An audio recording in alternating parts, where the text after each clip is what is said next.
So I'll do a count to lead it in. 1, 2, 3, 4.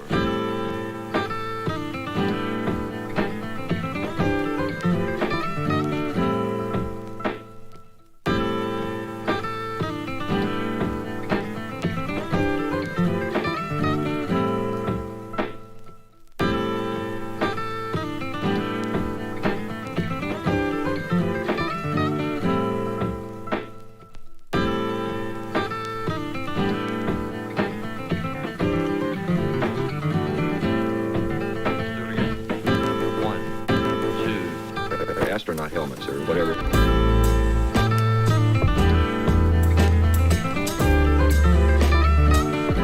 There's some people that like a tighter sound. Tighter sound. Do it again.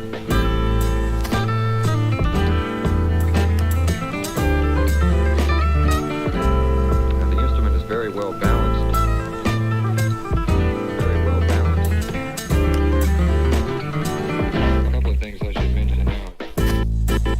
The other instrument that I have is one that I've played, I think, more than I have any other. Now, the instrument is very well balanced. It's a custom-made ovation. If I were you, I wouldn't take a prejudice to guitars that have plastic backs.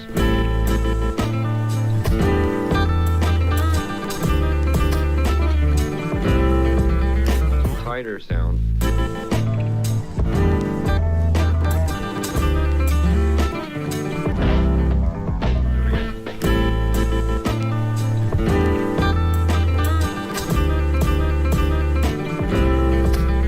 Tighter sound.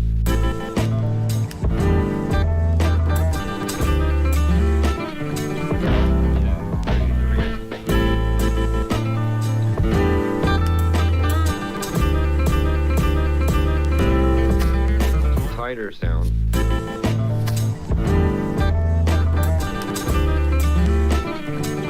It drifts away from the norm.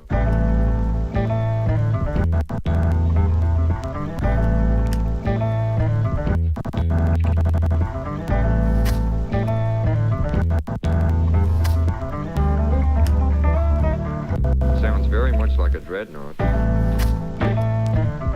Tighter sound. 1, 2, 3, 4.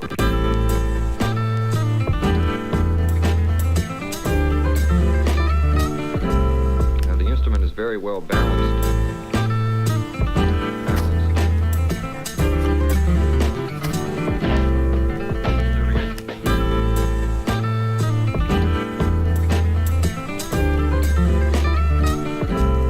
People that like a tighter sound. Tighter sound.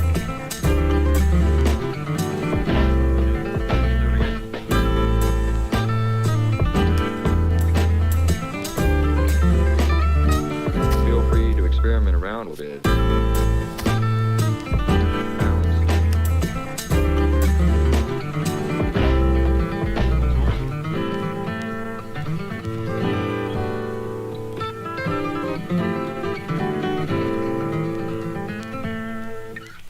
A couple of things I should mention now is that, first off, neither the rhythm through there nor the improvising part over the rhythm were what I would consider the ideal, but I think you get the point nonetheless. Hey, what's up? The lo-fi intro does not ever get old. I feel like I've started enjoying it even more, like as I become more and more separated from its inception. I like forget even making it. It feels like someone else's piece of music. I mean, rightfully so. It is, I guess, right? It's Tony's. I also think it's very funny. I think you're making a joke about him saying tighter sound. I think that's super funny too. It says some people prefer a tighter sound, and it's this super loosey-goosey lo-fi beat. It's funny.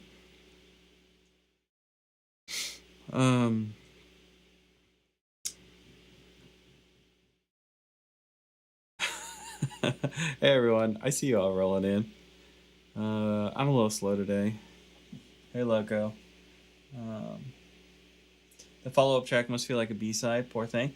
You know, the follow-up track is much more like glitchy.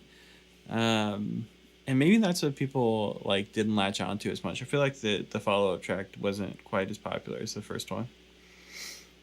Sequels are never as good. What's up, Strings? Hey, Joe. Yeah, everyone's here. Even folks from the Finger Lakes, apparently.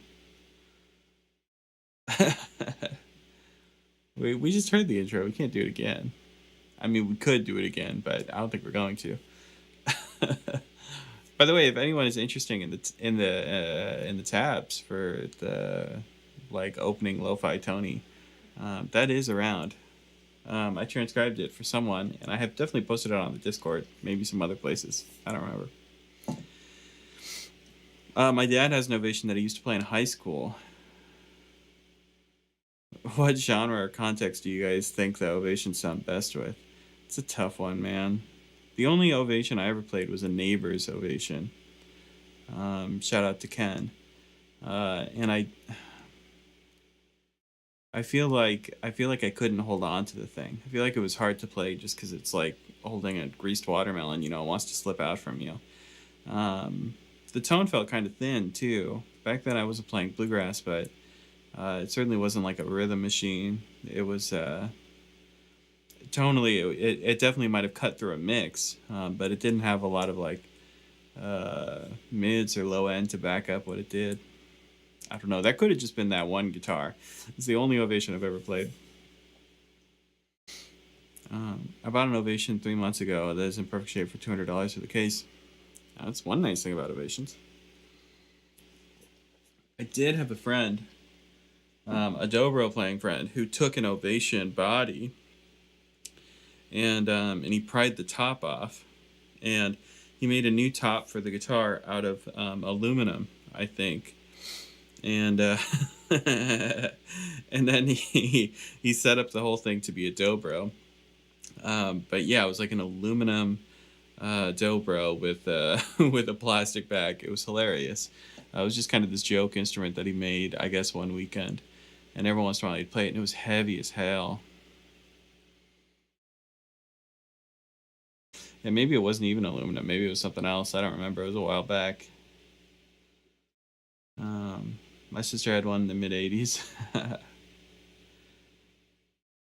I actually ordered a copy of the ad, the Tony Rice ad, where he, it's like Tony Rice plays ovations, and he's posing with one. I bought a copy of that, like a framed copy that was supposed to show up, and I never got it.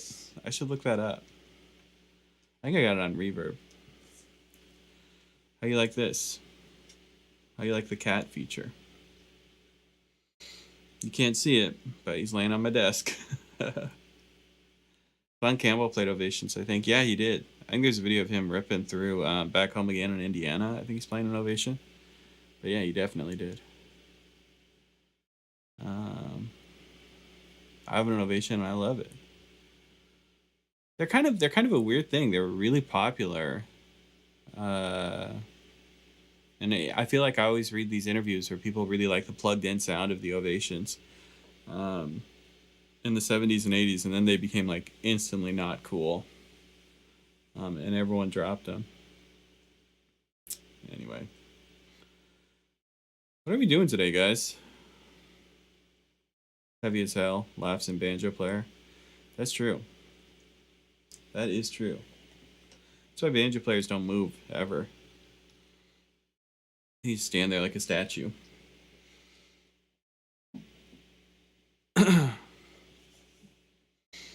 Happy new guitar day there, Oliver.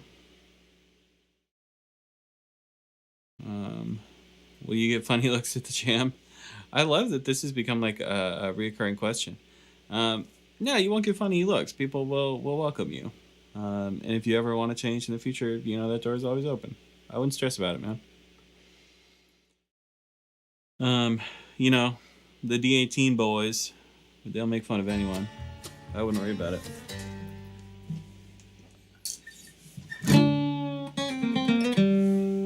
Hopefully not interrupting a Tony song. No, it's all good. Thanks, Steven. Thanks for the donation. We got to figure out the exchange rate here. But that's all right. What is that, like $20? I don't know. Thank you. In any case, I had a cheap Ovation was my first legit guitar. It was okay, but then the top split, it straight up sounded like a dead plastic guitar. That's no good, man. Humidify your guitars, even if it's an Ovation. You got to humidify the plastic. What's your favorite guitar you have in terms of sound and playability? Definitely that D35. It's like the only thing I play now. And I've come to really like the 35 sound as opposed to the, like the 28 or the 18. It's my only one. I'm in college. You're fine, man. Back of the Edmund Fitzgerald. That could be something we do. I know someone wanted me to transcribe a little lick from that. It's a bit more than 10 to 1. Oh, okay. So, right. Guesses. Good guesses. Yes. Good evening from Eastern Kentucky. Pick a little something. Hey, Jeff. How you doing? Yeah. It's good to play. Some of these days I don't do a lot of playing until we get on stream. So thanks for giving me the excuse.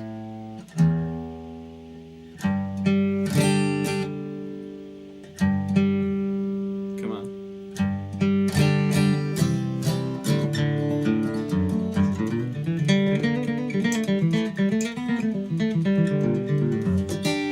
Are the HG28 boys separate from the D28 boys, or we just all one? Well, it's specifically the D18 boys that are raising a ruckus. The HG28 boys, those herringbone boys, they just like the they just like the Tony Rice grad.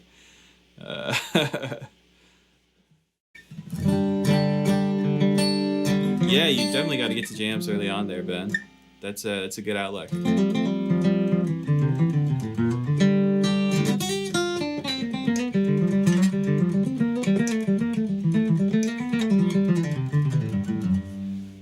Lucas is also in East Kentucky, Floyd County.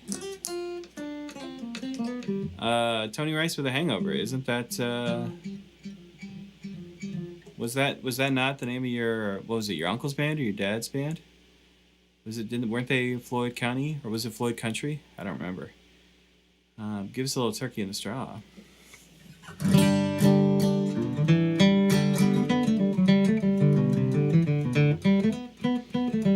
Gotta remember how to play it.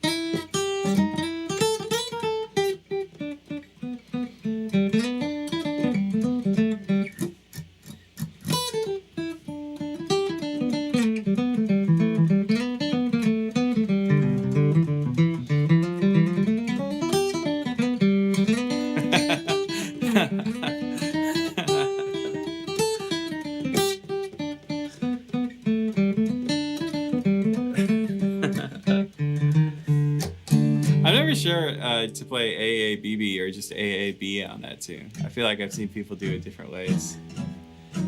D18 for life. There's one of them D18 boys.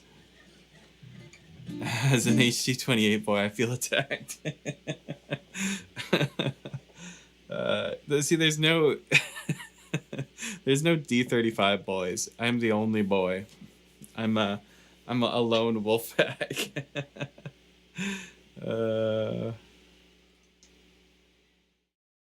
Hello from the International Space Station. Only HD-28s up here. Man, I don't know if that's true, Biff. Don't they only have that little, like, it's like a double O or a triple O, right? They have like a smaller parlor guitar that they keep in the space station. Yeah, the Floyd County Boys was my great uncle's band. Yeah, see, that's Lucas's area, man. All the talk about Martins, and I haven't even bought one. And I probably won't because there are so many lovely custom guitars out there that I want in that price range first. That's not a bad opinion, man. Plain Yan Cat. I don't think I got that. Is this D35? That's 35, yeah.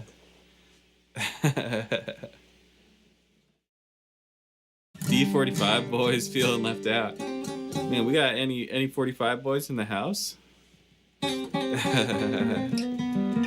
Can you do more lick videos? That was full of funky licks. You know, we haven't done one of those in a while.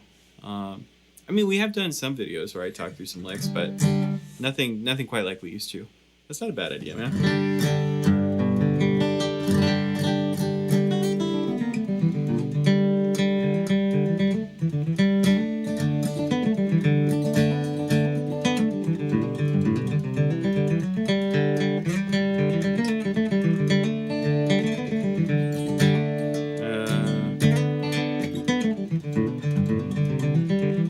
Anyone name that fiddle tune?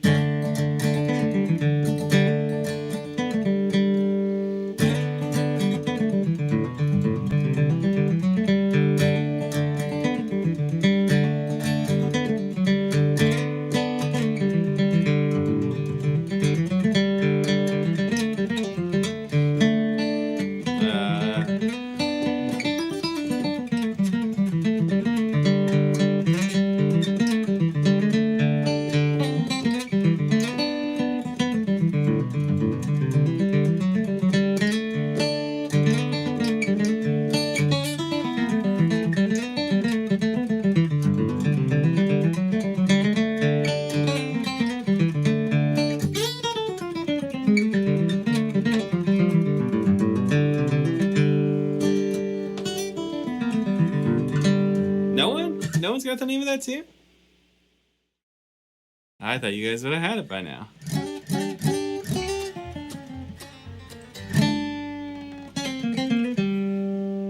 Reminder to explain why the B string is a naughty boy. Also saddles, thanks. Yeah, let's talk about that.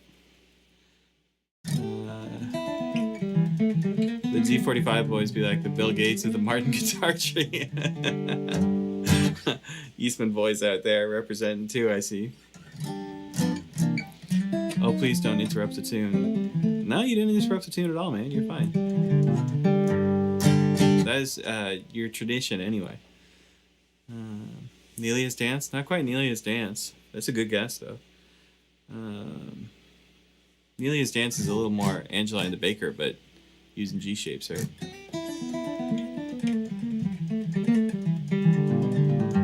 I'll give you a clue. It was collected from Marcus Martin in Asheville, you know, in the early 1900s. That doesn't help anyone. Let's talk about that. The tune is called Happy Holler. The tune's called Happy Holler. It's got a dopey name. Cool tune, though. I always like that tune. Let's do 9-pound hammer because someone's asking.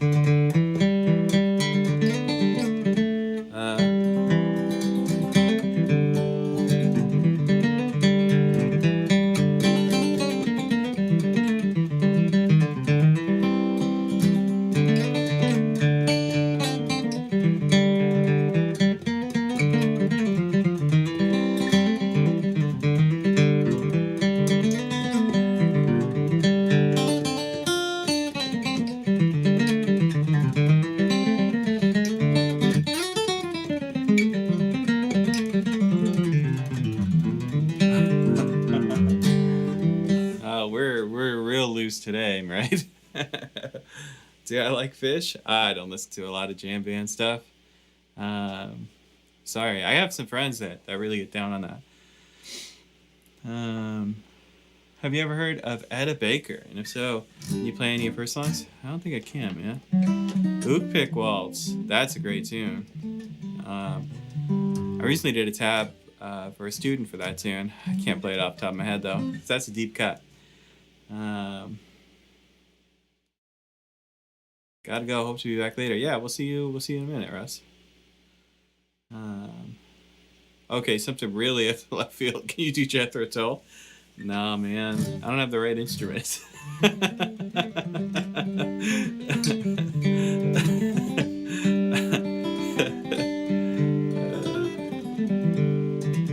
You guys should be quizzing me on these tunes with the mandolin because that'll be extra tough, man. You know, an instrument that I barely play. I'm not sure if I can play Gold Rush on the mandolin. I'd have to think about it. Oh, we're not in tune, but let's try anyway.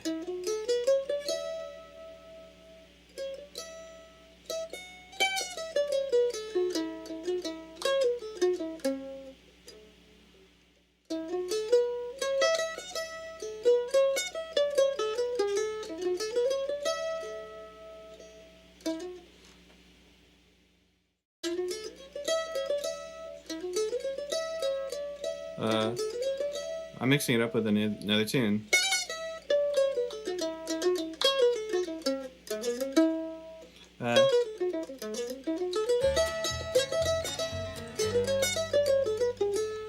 Biff, what are you saying? You doing another super chat? I can't play the lick on the mandolin. Please play a polka. Oh, can I play a polka? I don't think I can, man.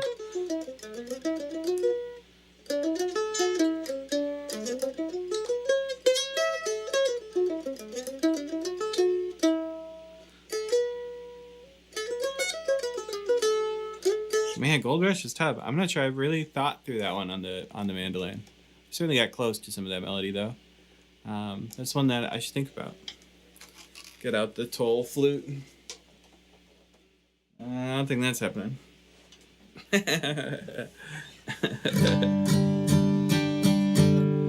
Oh, Biff. You've donated and everything, and I can't think of a polka off the top of my head. Can't think of any polkas that I know. I feel like I've let you down. What else can I do? I'll do a...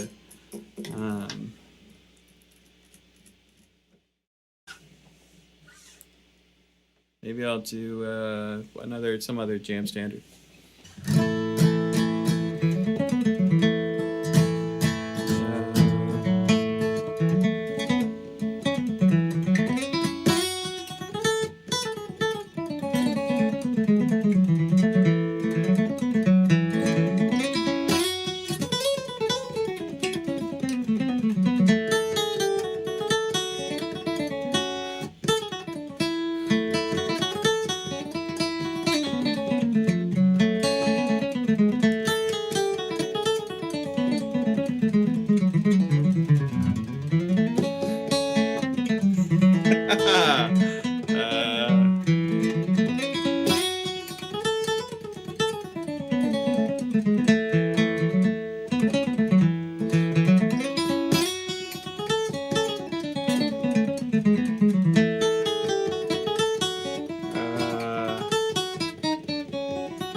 Yeah.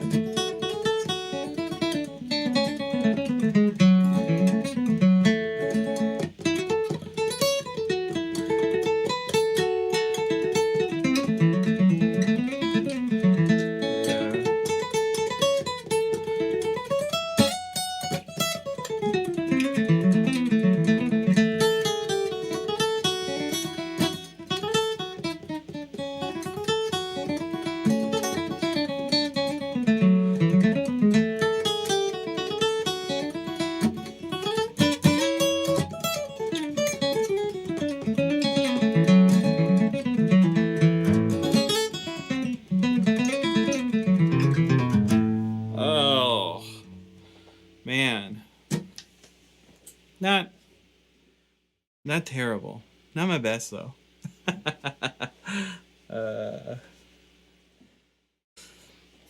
Yeah, how can you not express what you feel when when you're playing? It's funny, you can get yourself stuck in these like spots on the neck. You can get yourself like rhythmically stuck. You can like accidentally acknowledge the wrong chord. You kind of like wedge yourself into difficult places, and then you have to find a solution out. And it's fun. It's really fun. I hope everyone feels that when they improvise. Alright, so could you give us your information on the palm muting thing Billy Strings often does? Black Mountain Rag? the palm muting thing. I don't even know what you're referring to, Lucas.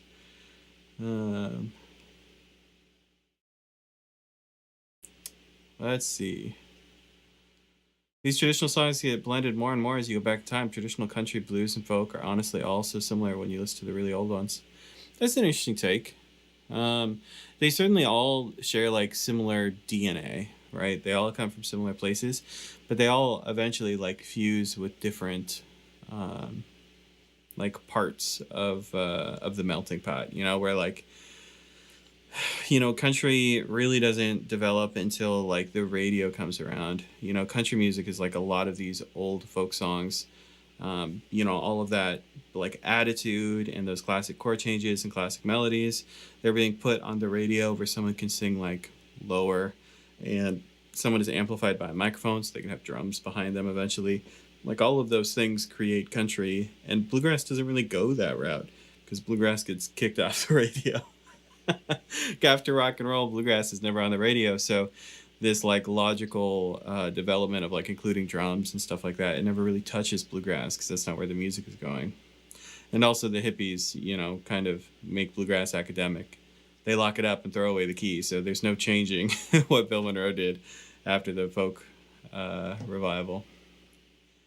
Hey kitty, yeah, Sushi Cat is hanging out on my desk, and it might be just a little much. Thanks for hanging out, buddy. Let's get all your hair off my desk.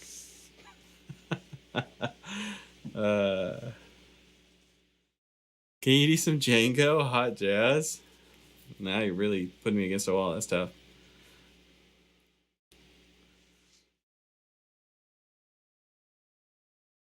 Most of the music will be called traditional, formed after the war. Yeah, I get what you're saying. Big Mon haunts me in my dreams. Yeah, a lot of it's true. I wouldn't say that it's necessarily like specifically because of wartime, but it certainly influenced the development of the music. I think some of those things like the recording industry being started, you know, like Ralph Peer going down to Bristol, Tennessee and recording, you know, the Carter Family and Jimmy Rogers and stuff. I don't think that, you know, that has anything to do with the war. That was going to happen no matter what. The recording industry was going to be invented. Would Americans have been so interested in like the American mythos and like classic folk music? Would country music have been like the dominant genre without those wartime efforts? I'm not sure. I'm not sure what would have happened. But certainly some of that, you know, like the early moments of that, I don't think were in fact affected by the war, I guess. That's a really interesting conversation, though.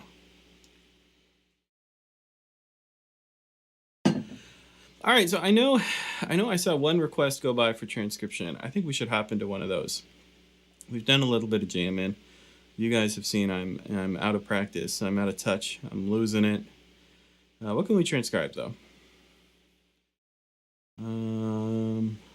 Michael Mark said Jake Workman wrote to Spencer live from here. We can take a listen to that. Anyone got any pointers on buying a good mandolin? I want to get something to learn on, but I don't want to spend a ton of money. This is like a $1 million man, but you know, like we can make him faster, stronger, but we don't want to spend a lot of money. Yeah, that's tough. I wonder if anyone has any advice. I mean, when the whole, you know, shutdown happened, I just went to the local music store and I got myself one of these lures. Not like a lore, but like a lore, you know. And I spent about $1,000, a little more. I don't know. If you're buying a new instrument, you might expect that about that much. I know that might seem ridiculous to some of you, but you know. Can we do Billy Strings, More Pretty Girls Than One? I don't think we've ever done that. We've done the TR one, though, haven't we? Should we vote to get Marcel to do some Django? I don't think that's going to happen. Other than, like, a bad Other than like a bad minor swing. Let's listen to this. Okay, wait a second. D18, 1935, played by Billy Strings. You're talking about the I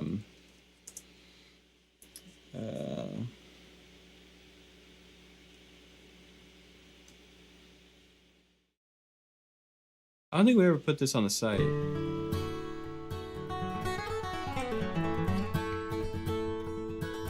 Yeah, okay, so this D18, 1935, played by Billy Strings. I have a tab for that. I just don't think it's on the website. If you want a copy of that, just email me and I'll give it to you on the lowdown. I just haven't put it on the website. And then let's see.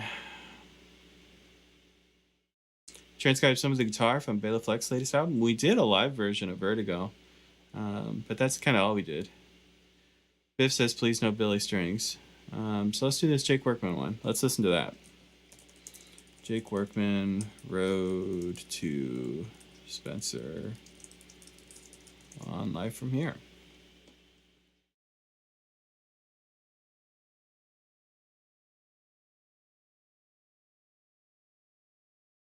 I'm assuming you're talking about this Worky Skaggs performance.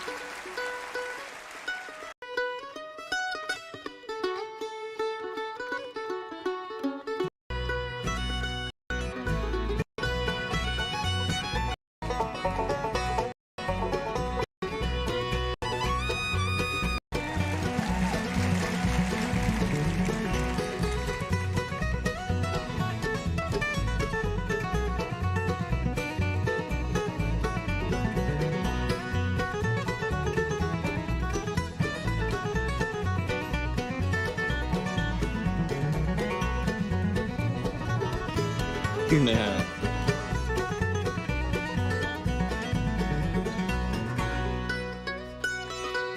Man, you know, it's a cool break. I'm not in love with it just because it's kind of long. Kind of crazy one, but how about Rose City Chimes, Jesse McReynolds? I just bought a Mandocaster similar to the one he had and would love to have a mandolin tab. Hell, man.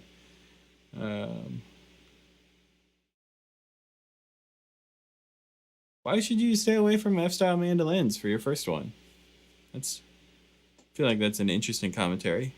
I'm not sure I've ever heard that.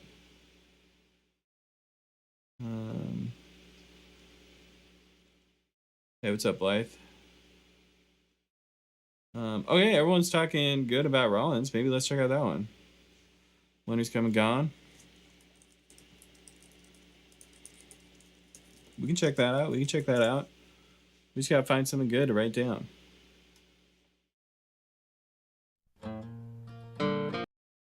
Whoops.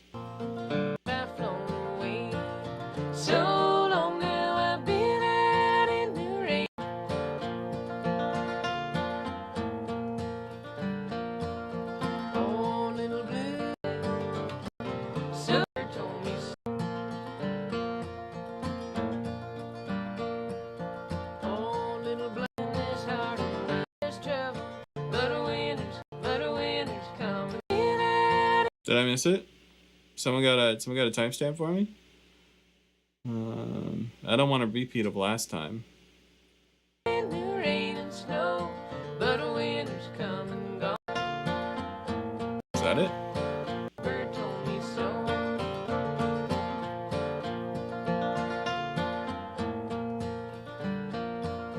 Oh, little bluebird purr. Was there another break? Did I seriously miss it?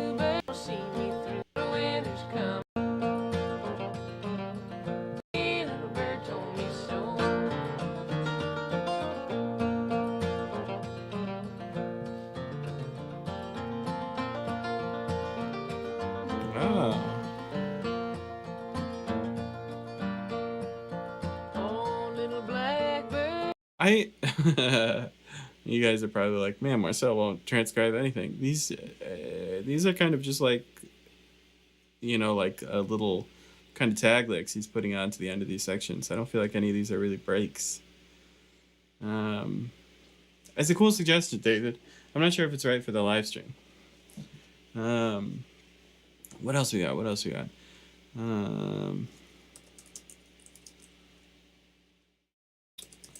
Let's see, what's this? Napa swing. I'm picking something impossible. Ooh, artist works.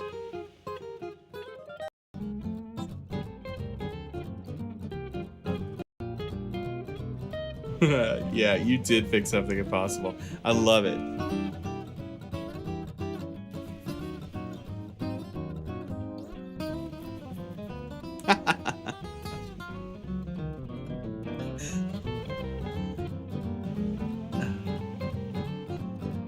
I love it.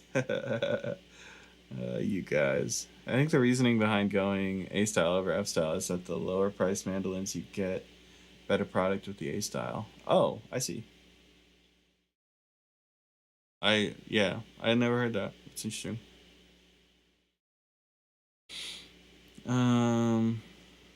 Okay, yes. We never listened to the More Pretty Girls Than One Billy Strings. So let's find it. I don't know which one we're talking about. It could be the Family Strings one with Daddy Strings, or it could be this live stream.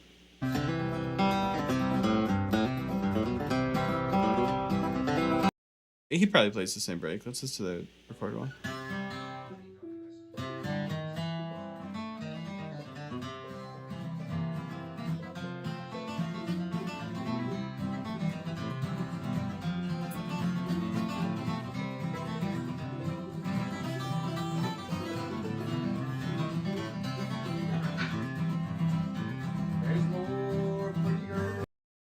I wonder if that D28 with the double pickguards Brian Sutton was playing is the one he sold to Billy Strings. I don't think he sold that to Billy. I think it's on loan.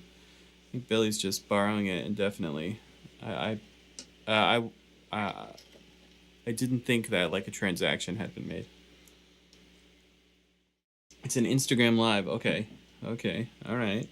I hear you. Let's go back.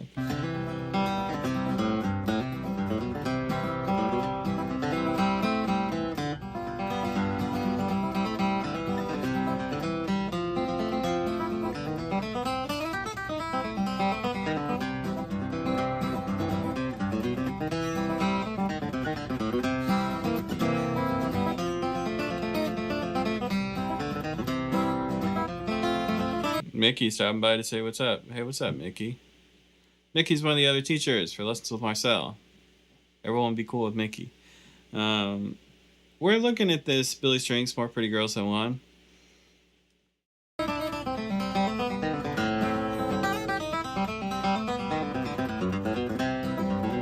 I think we can write down at least that second break. It seems like the video might cut off the very beginning of the first break.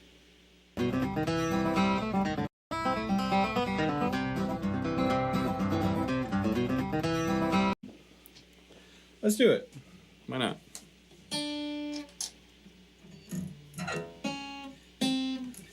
Yeah, he's an open C. All right. This will be a quick one. This is going to be a short game because I got to get home for lunch. There we go.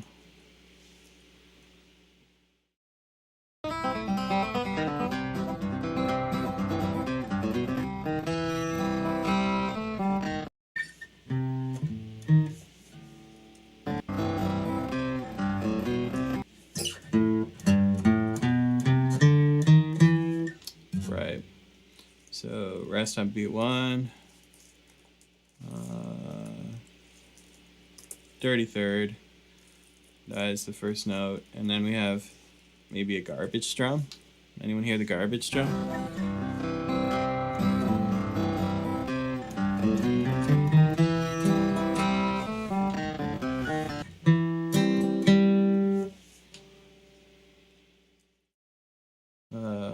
Da da do da da do.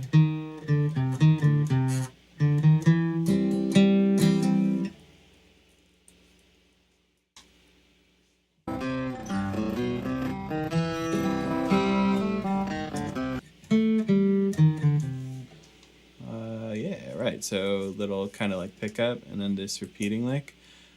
Was it the minor third or was it the major third? who knows, right? We'd have to listen to it again.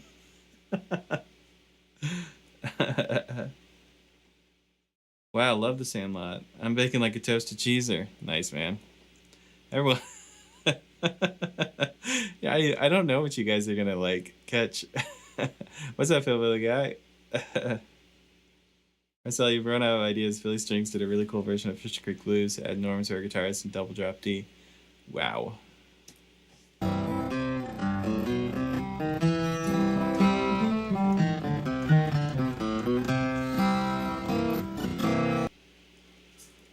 Check a do got but so do check a do got and then a bow.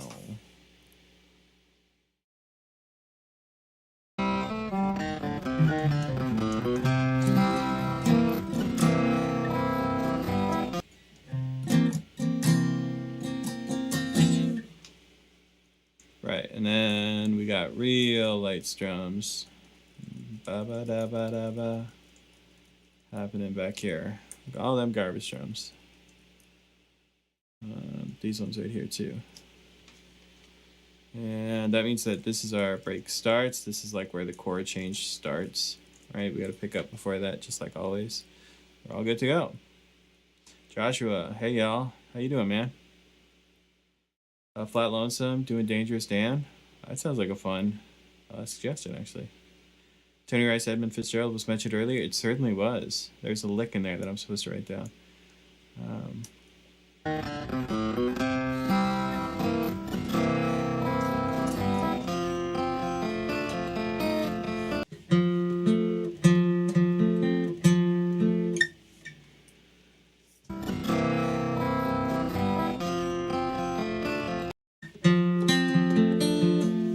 It starts with a quarter note and then continues the pattern as if he hadn't.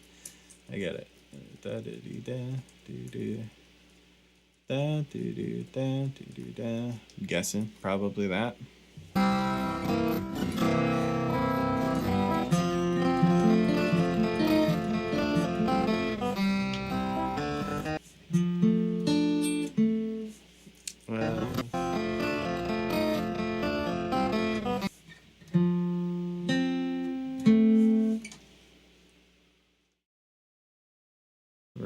Almost like he breaks pattern like that.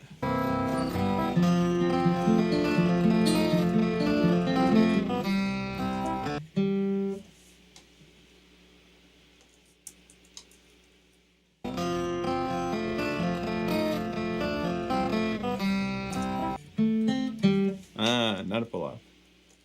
It's a square roll.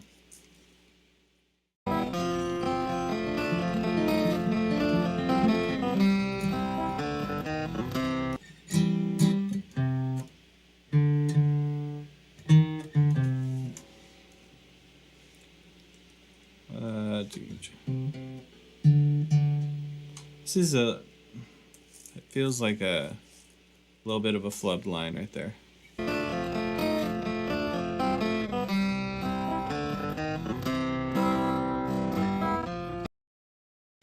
Boom, check, check flat tire rhythm.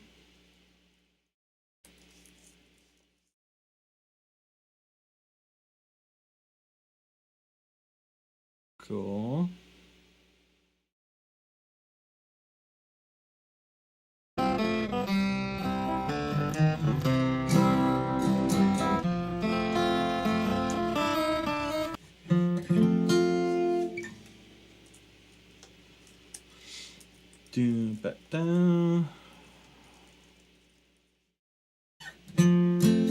Right, quarter note. That makes big strokes work out. Yeah, that makes sense.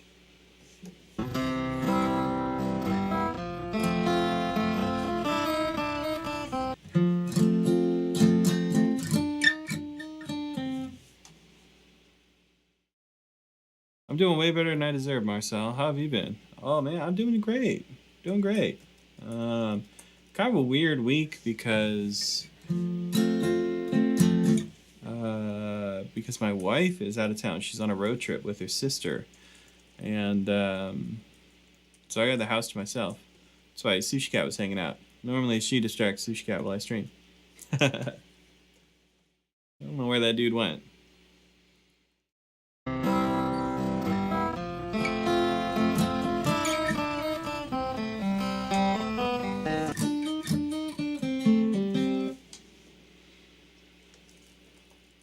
Yeah, I think they're in Chattanooga right now.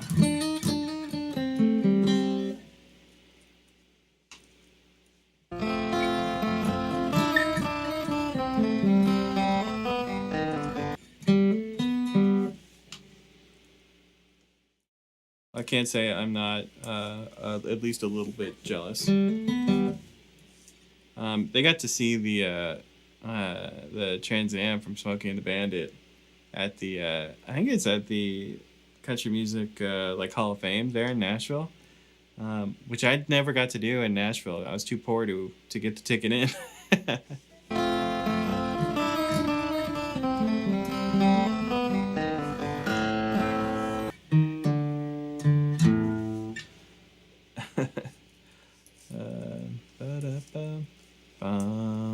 A minor.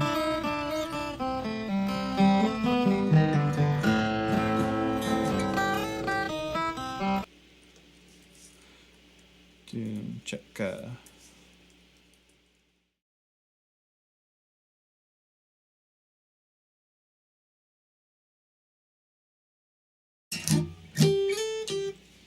Right, off the beat, sliding up. Doc Watson lick, probably out that way.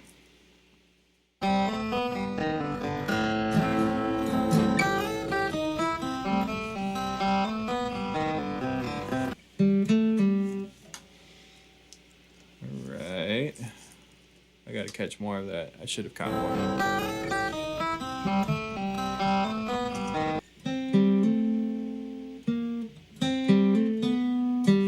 Yeah.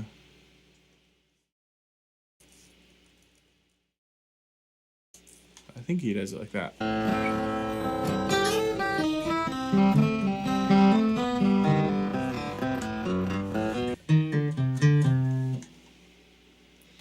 Cool. Da-da-do-da-do. How's he finish?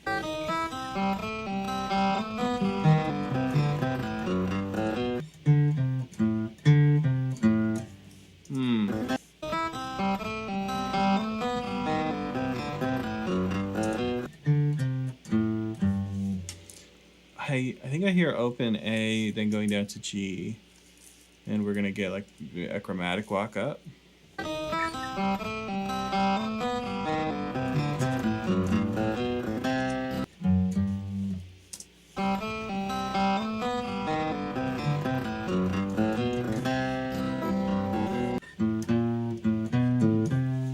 Right, so I think I heard this Tony Rice thing.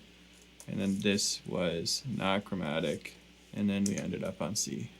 That's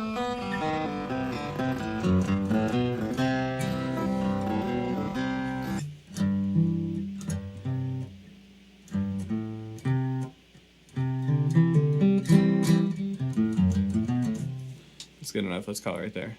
He does some little strum ornamentation at the end, but can't say I give too much about it. Here we go.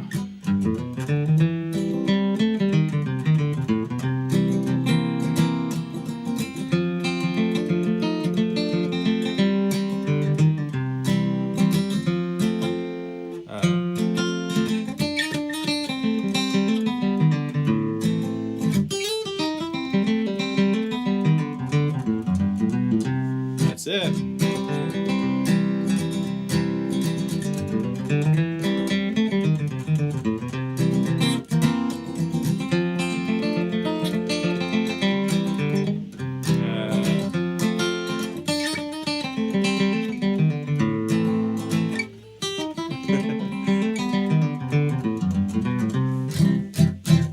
That's it. We did it.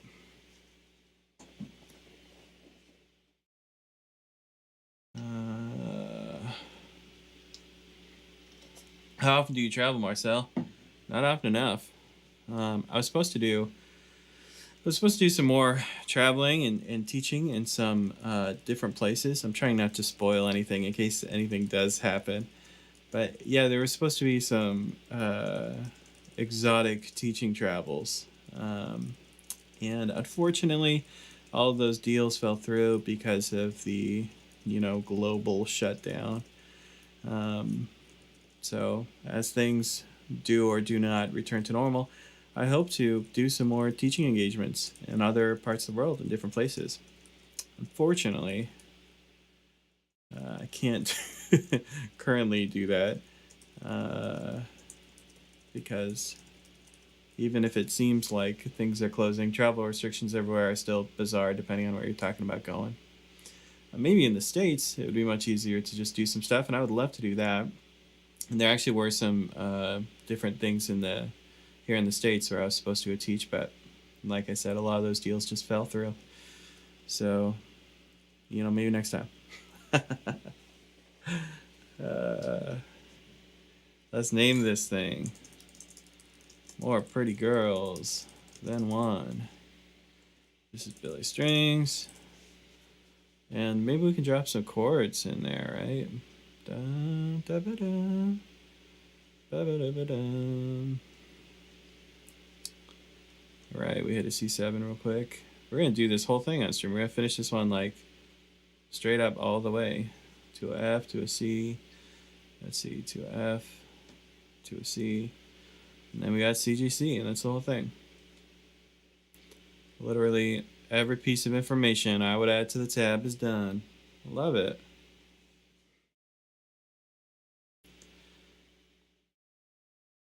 Oh man, I've missed so much of chat. Sorry, everyone.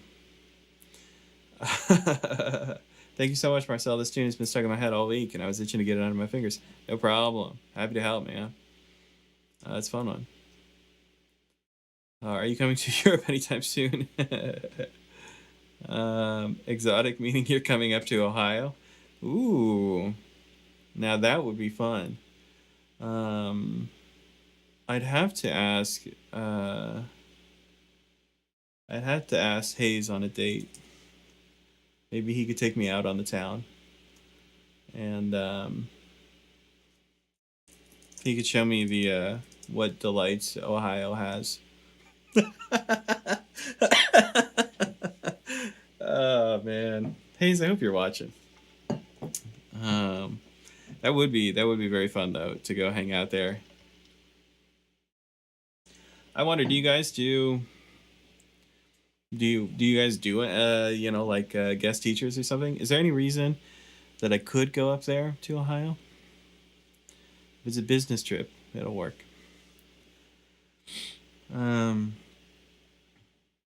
Let's see. Is Up Snyder Freeborn Man? Oh man, I'm not sure I have it in me to do a Freeborn Man today. Martin should come out with the Marcel Dance signature model. I'd buy one if I could afford it. If they came out with a signature model for me, I might not be able to afford it, man. Dean says he's only joining now. Missed all the chat so far. Well, let me tell you, you missed a lot, man. Come to Kentucky, the Bluegrass state, dude. I'd love to go to Kentucky. Marcel and Hayes travel to Kentucky. Come to Florida. There's some great festivals. See, I could do that. Go do the Swanee thing. Yeah, Mickey's out in Florida, so that would be really fun to go hang out with him again. I haven't stayed at his place forever. You can always talk to Adam. We have people in for workshops from time to time. That's what I should do. My Ohio workshop. And then I'll swing by, Indiana, go to Bean Blossom. I think we can make this work. Go through West Virginia.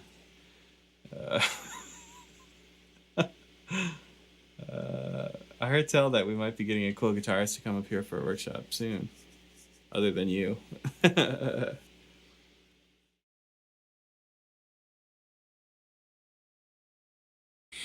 Tips for counting sixteenths in the middle of a measure, like starting on the and of the 2 beat. like 1, 2, and a 3E and a 4E and a that kind of situation. Man, that's a fun question. You could also start on the E, right? So 1, 2E and a 3E and a 4E and a. If no one knows this counting language, then I'm sure it sounds like I'm having a stroke over here. No, this is technical stuff. Yeah, I think that it helps to vocalize a lot of different rhythms and to feel a lot of different rhythms, right? So you could write down just 1 and these are eighth notes I'm talking about now. You just write down 1 and 2 and 3 and 4 and just underline which ones you're actually going to say, right? So you just randomly pick which ones and then you vocalize that rhythm. So for instance, if I was writing these on a post-it,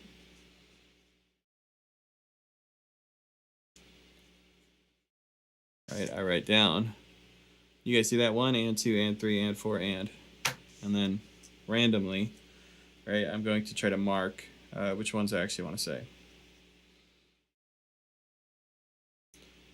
Right, I just picked a couple and I've just underlined them. So I have the and of 1, the and after 2, beat 3, and the and after 4.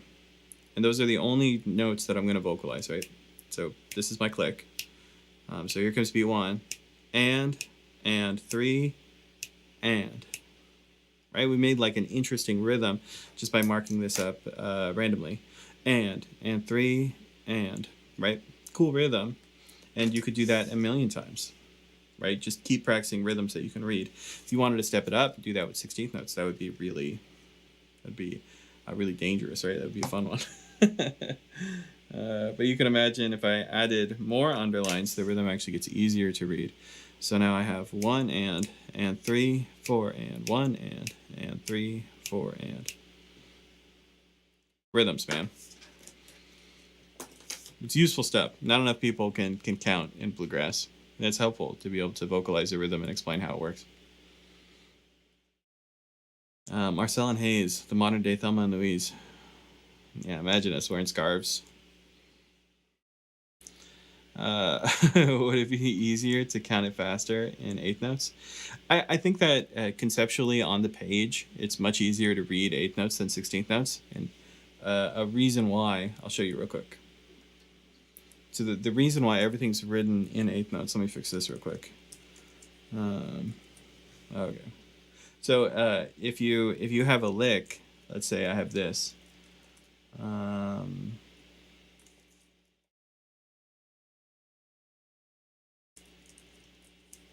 Right, this is just our hypothetical lick that we're working with. If I had this phrase, which sounds like this, I'll play it for you.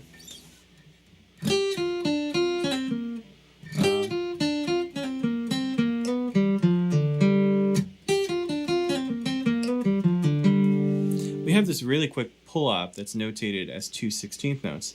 Now, if everything is faster, right, if everything is one subdivision faster, that means that everything will be 16th notes, and we will have this one moment of 30-second notes, and this becomes near impossible to read. I'm being dramatic. It's not near impossible to read, but it's certainly less accessible. Even if I do the beaming correctly, it's way less accessible than writing it as eighth notes. This, to me, I wouldn't want to see it in a sight reading scenario. If I'm reading something for the first time and I see this, I'm shocked. I'm like, what have you done to me? How have you done this? Reading it as eighth notes and just having those 2 16th notes there makes a lot more sense. If you can't read rhythms, then it always looks the same, right? You're just looking at random numbers. But yeah, that is kind of an interesting problem where you could say that when you feel the music, when you're playing it live, you feel it as 16th notes, but we like to write it as eighth notes because it's easier to read. That's what's happening. There's some good bluegrass pickers down my way, Marcel. You would fit right in. I don't pick with people much, though. You're a fine player, man. I've heard you play. Hey, Marcel, you want to know why West Virginia is almost heaven? Because it's right next to Kentucky. Well done, man. Well done. Yeah, I went up to, I mean, probably 5 years or something. I went up to Owensboro and I did the Bluegrass Hall of Fame. Where else did I stay in Kentucky? Dean Underhill, thanks for becoming a member. We talked about the Corbin, Kentucky, right? I went to the world's first KFC. This is the endless parade of new members now. James McKelvey, thank you for the membership.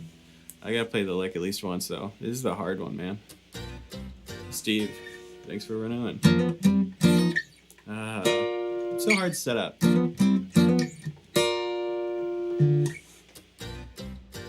Levi. It's just hard to get up there quick enough and do the pre-bend. I don't know how Tony sets it up so quick.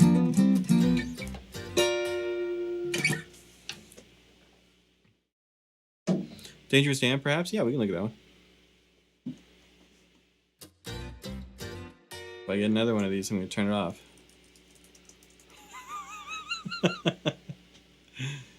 Did you hear the new Molly Tuttle tune yet? It's not a new tune. She just released a cut with Billy. But yeah, I did hear it. I live 20 minutes away from Corbin, Kentucky. Oh yeah, the world's first KFC is right down the road from me. See, let's all go to Corbin and let's hang out, man. I've been to that first KFC so many times.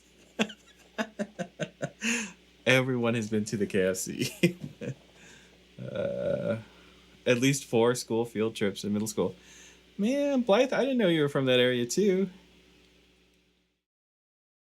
Everyone spent time at Corbin. I want to do the 6 in a row. That was a lot. I want to do this Dangerous Dan suggestion, although I've forgotten who plays it. I know that it was marked farther up. Someone dropped it in the chat. But I don't remember who the artist is. Someone tell me who the artist is again.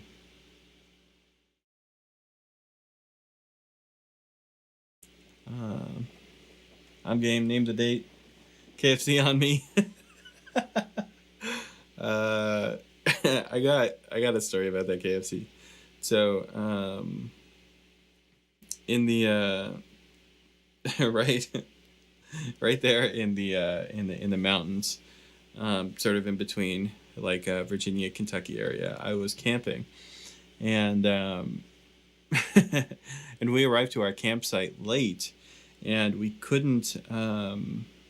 We were on a road trip. We had sort of flown in, and then we'd had a bunch of camping gear shipped to us. So we like open up the box, and we don't have all the gear that we need. It's much colder than we expect.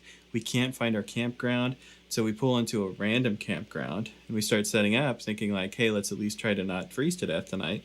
And like, and like the little attendant store is closed. So we can't get firewood. I mean, you can like just get firewood from out there, but in most campgrounds, it's like illegal. You're not supposed to do that.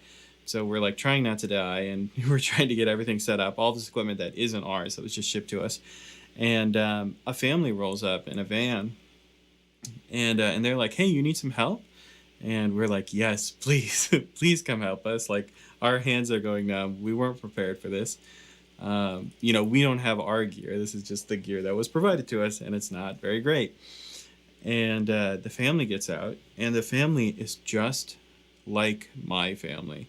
So they have a Mexican mother and a white dad, and they have 2 mixed children who are both boys. It was really weird. I was like, oh, this is like alternate universe, my family. And they even like looked kind of similar, like in stature and stuff. Very bizarre situation to just have mom and dad come bail me out. And they had their boys, get some firewood from the back of their car. They had brought a bunch, and they made a fire for us. I don't think we had like a flint steel or even a lighter or anything in our like kit that was given to us. And so they made a fire for us. They also had like some space heaters that they gave to us to use in our tent and everything. They had extension cords. They ran out to this other building. And they helped us not freeze to death that night, because I don't know what we would have done. It was starting to look real dire. And this family saved us just out of nowhere. Remarkable. And the next morning, we woke up and we packed up all of our stuff to go try to find our real campground. And we couldn't find them anywhere. This family had just disappeared. And we had like a fair amount of their stuff that they had lent us to like get through the night. And so we left it at the little, attended shop where they sold the firewood and all of that. And we were like, hey, if you see this family, like, please give this stuff back to them, because they saved our lives. Really weird scenario. But that was pretty near Corbin. Sounds like a Twilight Zone episode. It was terrible, man. It was so bad. I can't express how bad it was. But yeah, it was like the To Build a Fire story. Who is that? Is that like Jack London? That's what we were experiencing. We were experiencing To Build a Fire. Who wrote that? Yeah, it is. Probably Angels, man. You sound like my mom. That's what my mom would have said, man.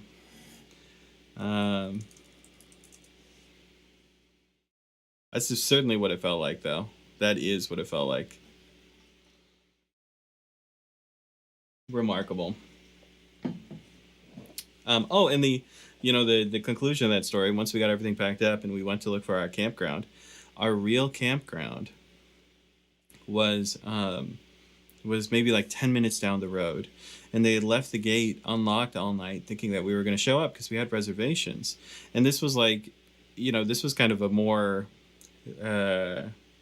like fancy campground. They had like outlets in every like campsite, and like, they got like picnic benches and everywhere. This is like not real camping, the campground that we were going to do, because we knew that we had this like not very good equipment.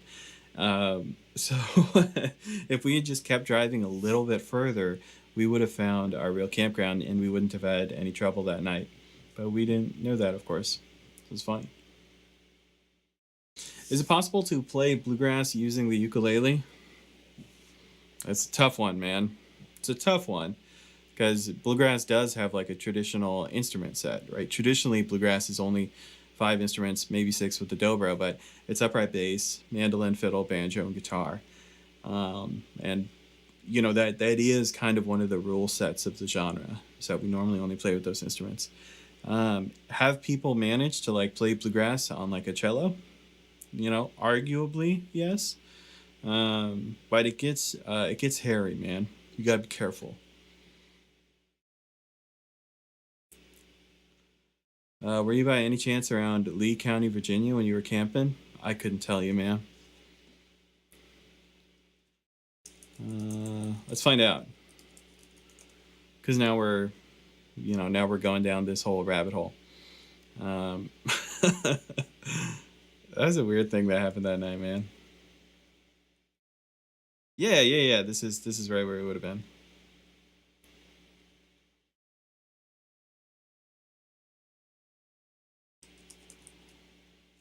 I wonder if I could.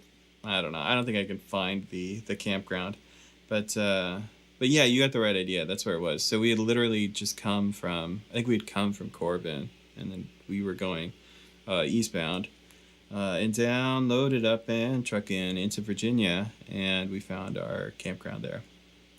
I also seem to remember that it was a dry county. But anyway, yeah, that's what happened. And I think after that we went down to like the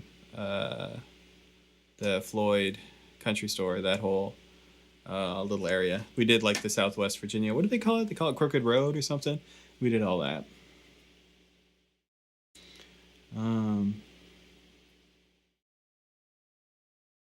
All right, let's keep going. I wanna transcribe this thing. I got distracted, but I want to do this one.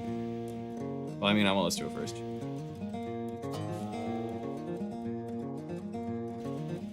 You grew up poor, grew up fast, just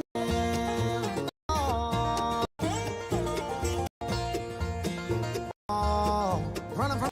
He couldn't give up him, but the gun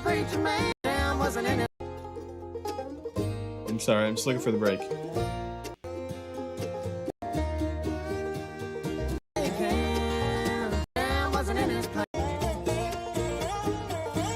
It's Dover break.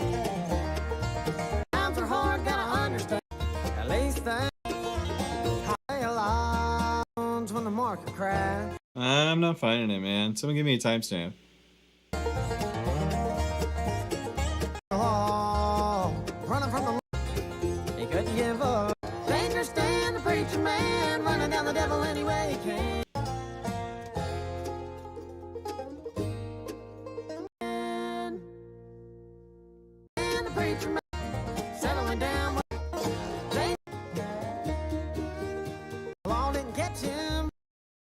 Someone's gotta save me. Where's the guitar break? I meant the first part, my bad. The very beginning?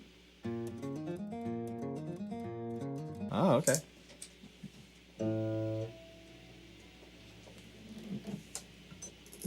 Yeah, I got you.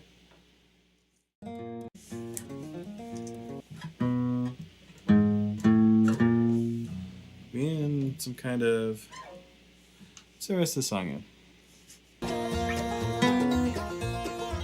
High in the sky, in his tiger moth, picking up shine and dropping it off. He never got tired and he never got caught. At least that's what. I wonder how we're capoed.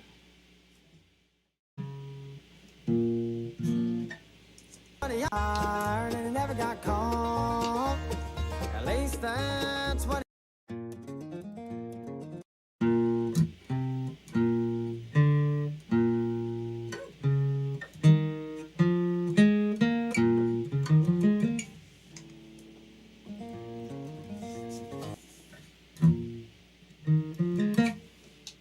Wow, are we doing the rare capo 1?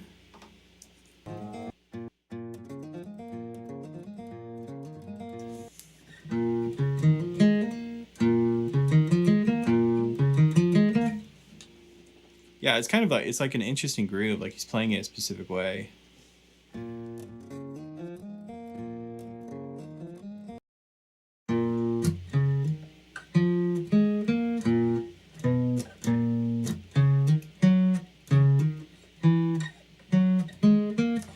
Right. So because that one's a hammer-on, it makes me think that...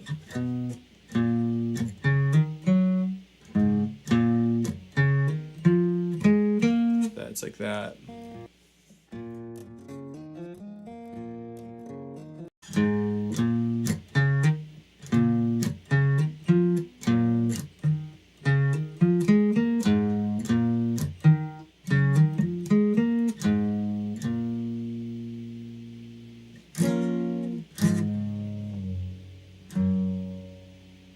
That doesn't help though.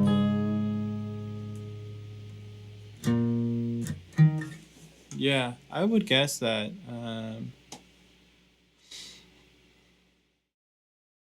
you were wondering if the E was tuned down. Yeah, okay, so let's write this down. So we got 1, 2,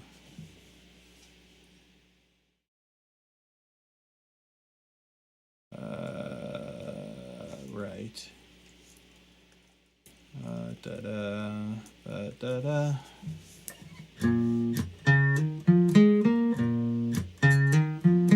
So one of the big clues is that this has some kind of articulation that's not picking both the notes.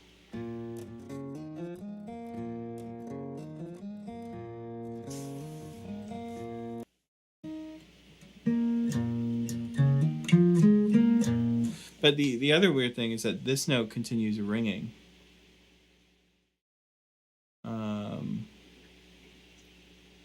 And what is a scenario where that note would continue ringing?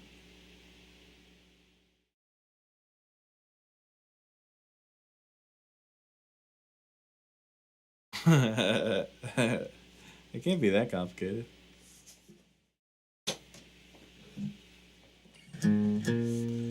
So we know that B flat has to be the first note.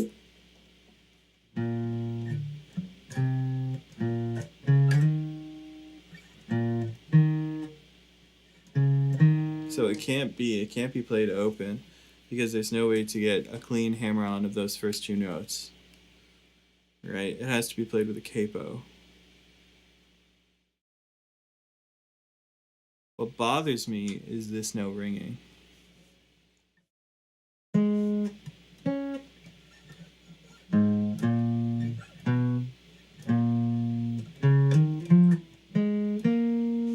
It got dark, so I'm back. So what if he's capoed? What are the implications of being capoed here?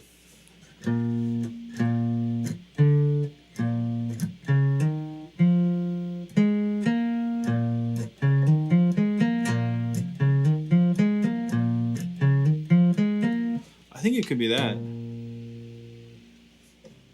I think it could be that. Whoops. Let's write that down.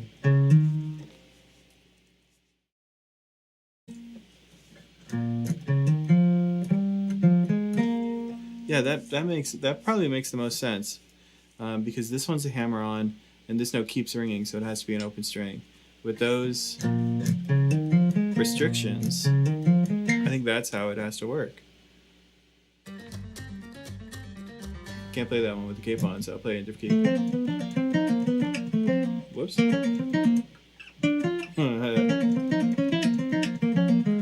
That shouldn't have been as hard as it was.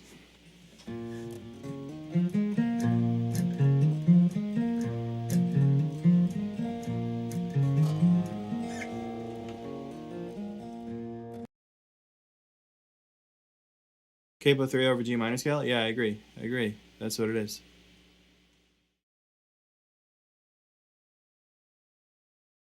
We kind of found the correct notes, and we had to work backwards to where it was where it was capo.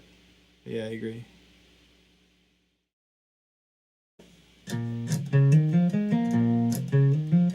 Funny.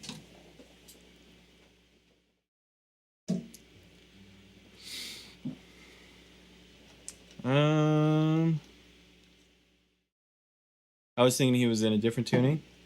I don't think he is. I don't think he needs to be. Because this would just imply that he's playing G minor pentatonic over everything. I was making it more complicated than it needed to be. I think that's what's happening.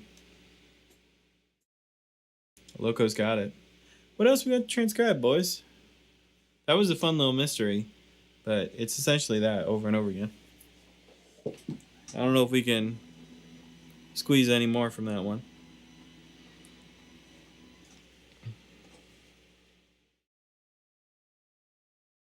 Come on, someone else has got something.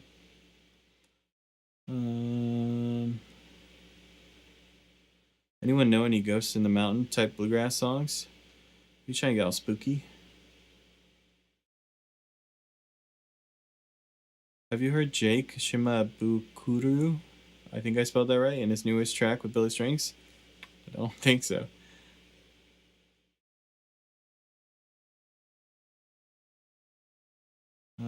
Who here is doing the new Bluegrass Coalition video? That's a good question. Yeah, who is doing the new Bluegrass Coalition video? Have you already submitted? Because tonight is technically the deadline. Oh yeah, we got good suggestions coming in now.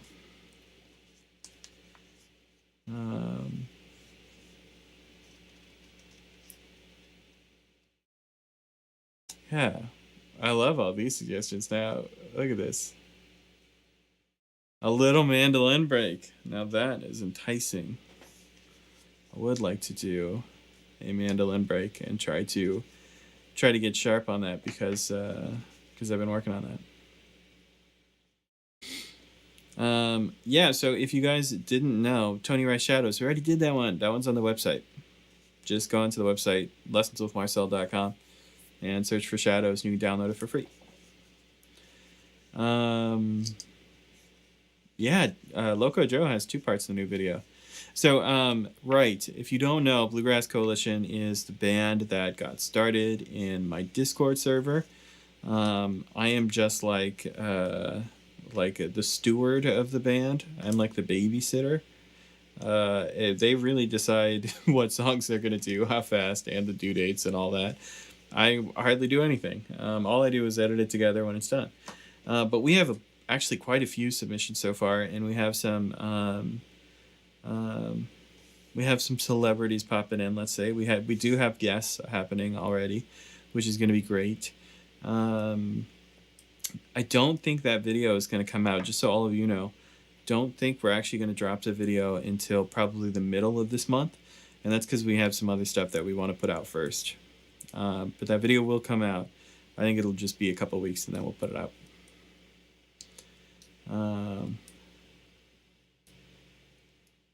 Let's see. Hillbilly Guy, I'm knighting thee a member of the coalition. Yeah, Hillbilly Guy, are you in the Discord? You should join the Discord.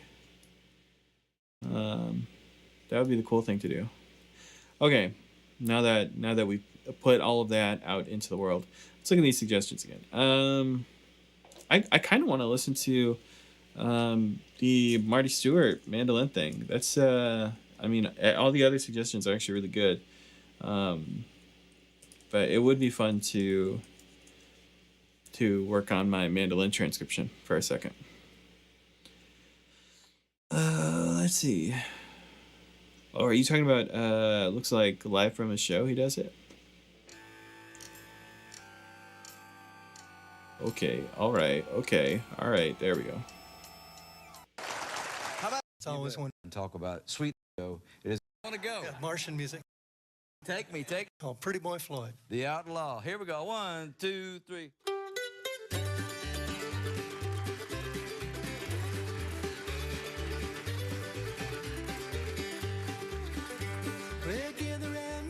Yeah, we got another break. Is that the only one? On a Saturday, vulgar word. He ran through the you say that if you travel.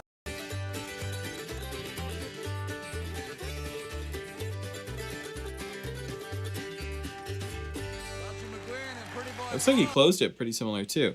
I mean, he did like that little triplet. When he's doing his tremolo, he did like a 16th note triplet or something. But I think we write that down. I don't know. Am I crazy for thinking that I can do this? I think I can write this one down.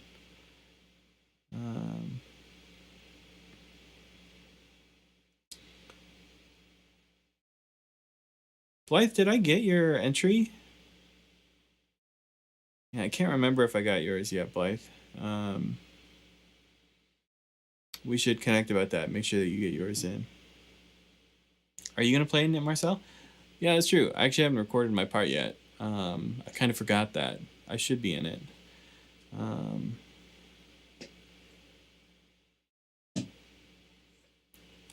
I've been wanting to know what the Discord is. I am tech illiterate on some things.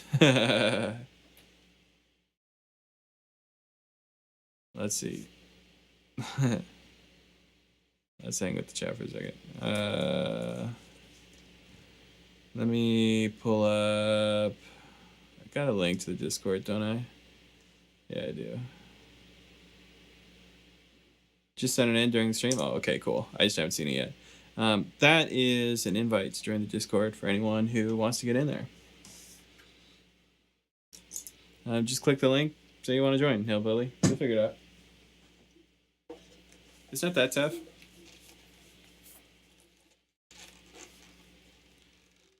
He plays variations of the same break basically after each verse. Yeah, cool. We can do that.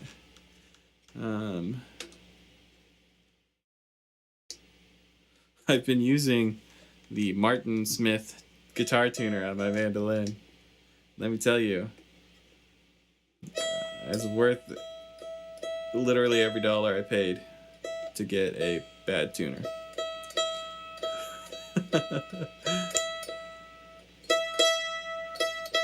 Talk about needing to change strings too. My mandolin is really asking for it, man.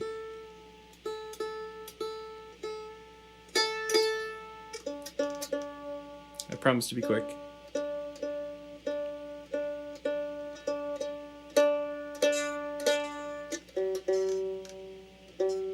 We don't have to get it perfect. We can get it close enough.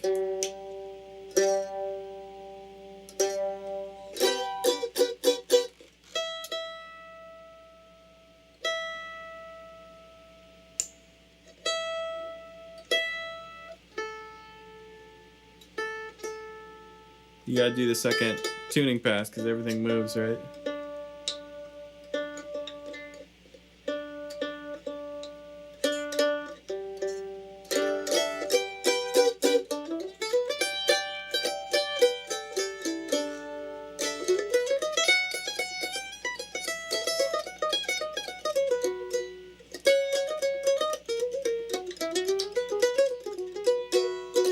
Cool. Let's figure out how Marty Stuart plays this thing. It said the address on the link is invalid. Oh, weird.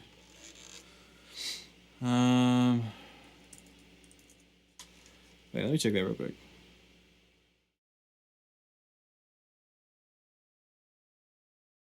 Oh. That's so annoying tuning a mandolin, yeah.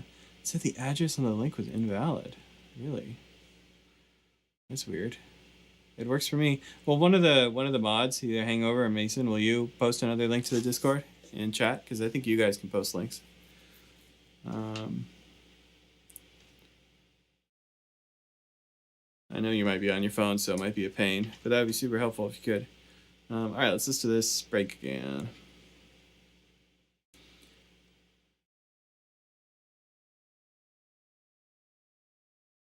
Music and talk.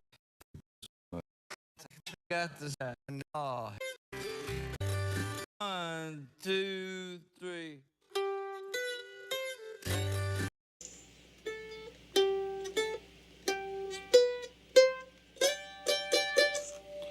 Right. All right, we're not writing down something for guitar. Let's open the Mando template. Yeah, cool. Rest on beat 1, like all kickoffs. We're walking up to the 5th, and then to this double stop, seems like. 1, 2, 3.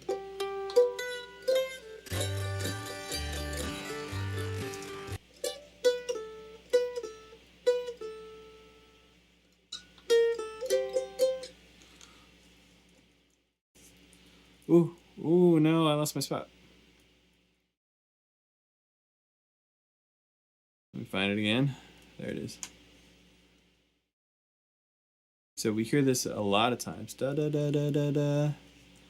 Da do. Da da. And then I think he went to the like the 4-chord double stop. 2, 3.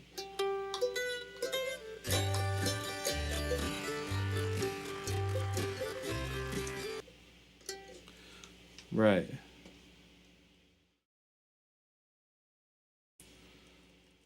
And then I think he does something else at the end of that line.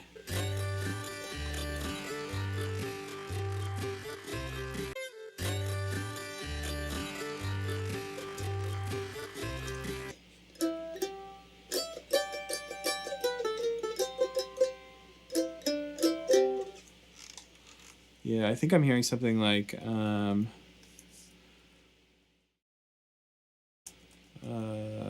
that.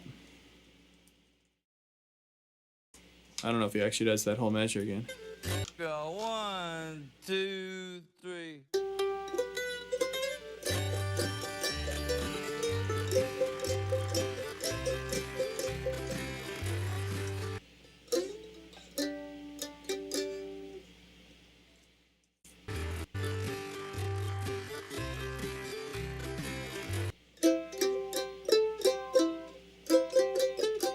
Yeah, right. Yeah.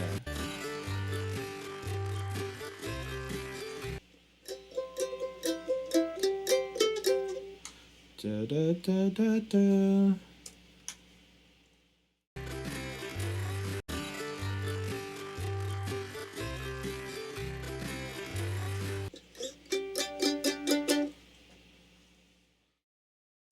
So it seems like he's scooping up into this next one. But the double stop is certainly up here, right? It's back to the 1 chord. Let's write it, let's just say a half step lower. This is not scientific or anything, but he certainly does scoop up into that one. And there's our first line. Thanks, Mason.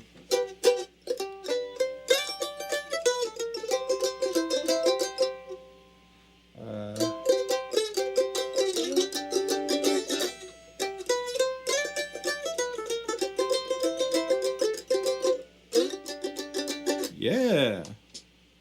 You should try transcribing a banjo tune. I would have to own a banjo first. Send me your old banjos. I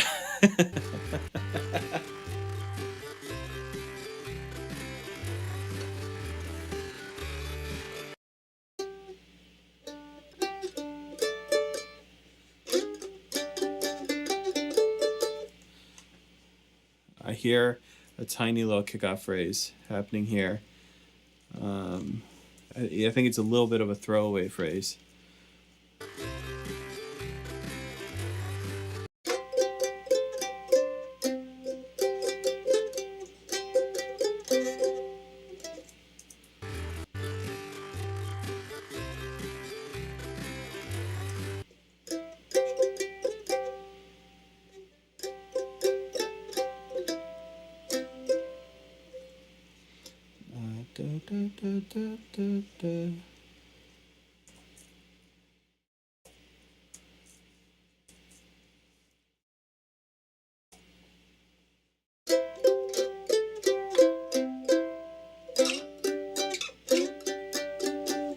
Yeah, right. So he kind of slides up from like that.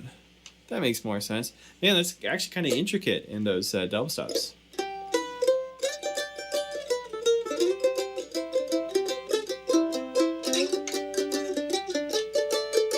Right, he plays that little kick, and then he's playing over the 5 chord. He's picking the 5 chord double stop up there. I'll send you my old banjo in exchange for that mandolin. I don't know about that, man. It's the only mandolin I have.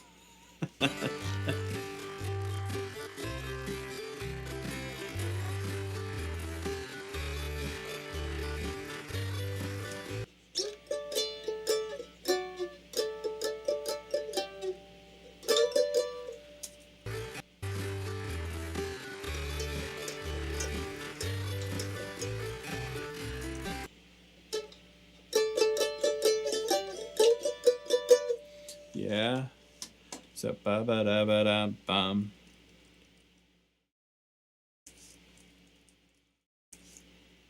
And then it's kind of like a slide. So he's got 5/7, but he's sliding up higher. These should be 8th notes. Nope. Nope. Nope. There you go. I'll send you my mandolin in exchange for that mandolin. Then you still have one. Don't send me any instruments, Mason.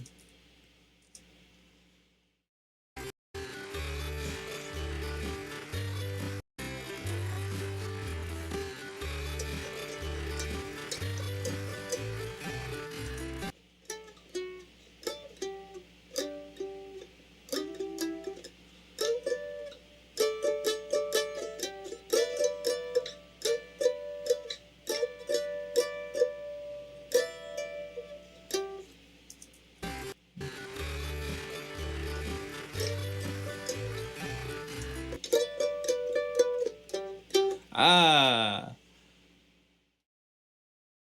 It takes me a little bit longer on the mandolin, but I get there. I get there just the same.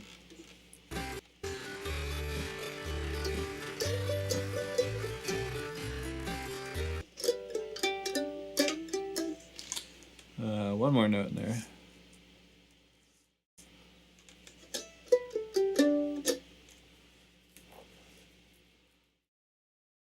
Hey, Dale. What's up?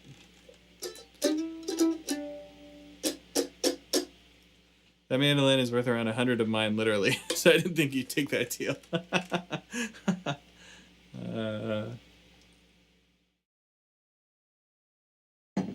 The swagger of the sweet F style.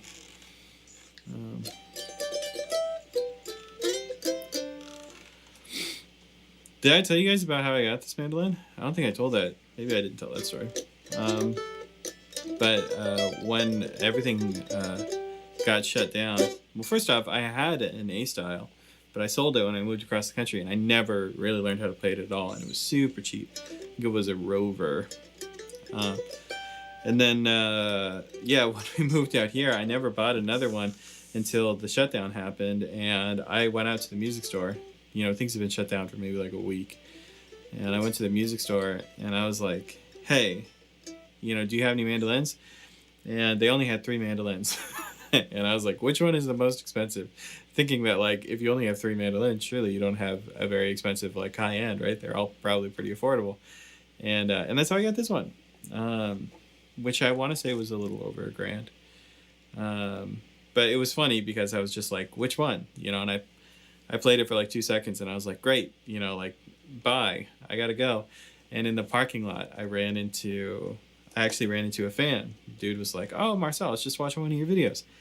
And it was super awkward. It was the first time that I'd interacted with a stranger after a shutdown happened. So neither one of us really knew what to do. Normally I'd shake the guy's hand, like stand around and talk, but instead we like did the foot bump and we, awkwardly parted ways. It's bizarre. And then I had a mandolin. Hopefully the guy joined. Nice. I'm good, Dale. I am good. I'm just trying to figure out this mandolin break, which is kicking my butt a little bit.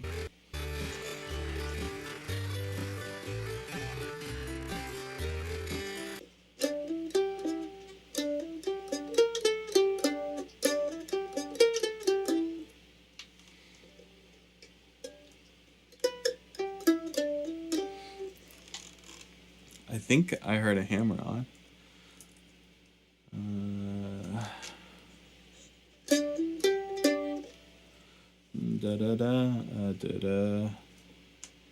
That doesn't make sense. It's gotta be 7 to 9 hammer.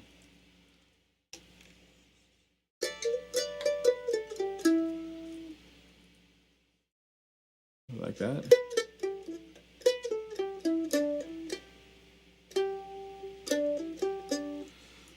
That's right. That's right. Da do, and then da da da. Maybe like that.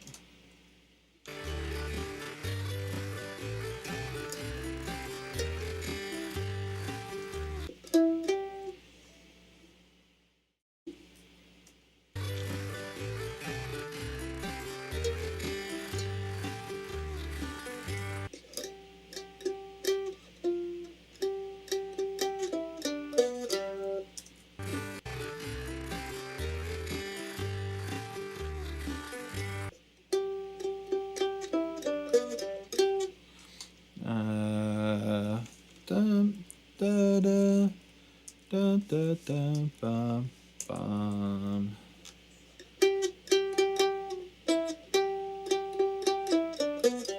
Yeah, that's written right. That's it. Whoa.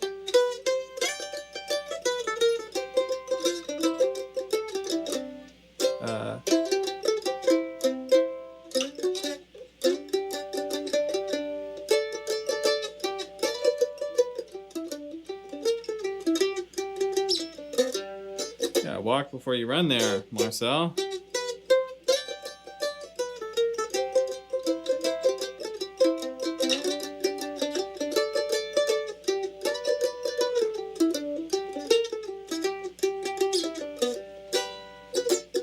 Hell yeah. That makes me happy, man. I really like doing these mandolin transcriptions and just kind of like proving that I got something else I can do here. It's really fun to figure out a new instrument. Let's write on all these pick strokes real quick just because this whole thing's so short. I feel like these should be written differently. I don't know how mandolin players normally write these, but I feel like that's actually what's happening.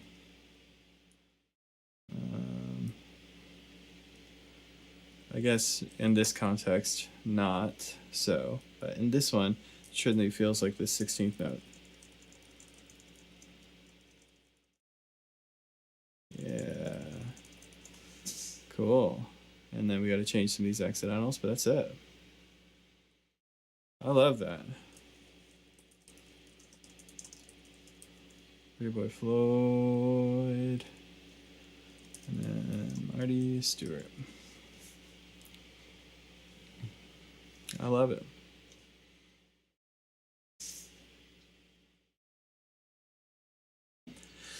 All right.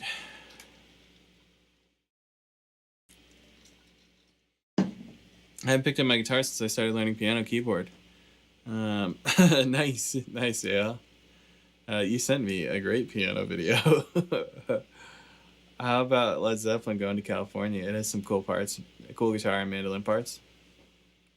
Man, that is kind of the one. Not today. Not today.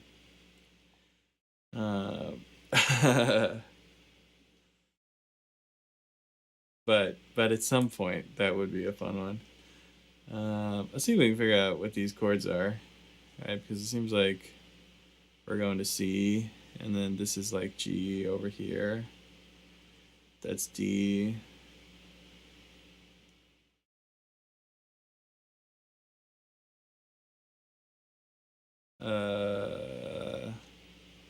Is this like a C going back to G? Something like that? Hey, that's something for future Marcel to figure out, right? This is good enough for now.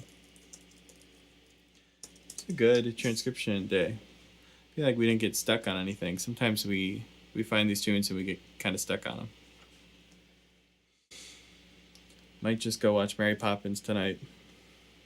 You know, controversial opinion, I didn't think that the new Mary Poppins was that bad. I thought it was pretty good, actually. I kind of got down on some of those songs.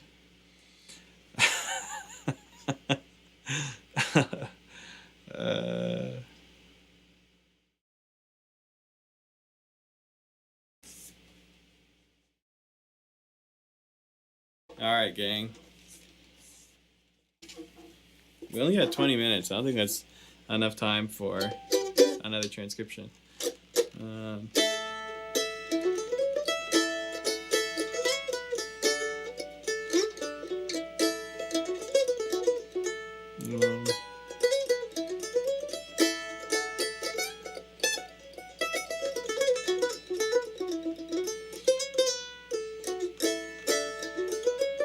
What I notice about the mandolin a lot is that these mandolin players, they tend to repeat notes much more than I ever would as a guitar player, which is interesting, how those situations work out. I dug the new one, but not as much as the original movie. Yeah, new one's not going to be as good as the original, you know, that's not going to happen.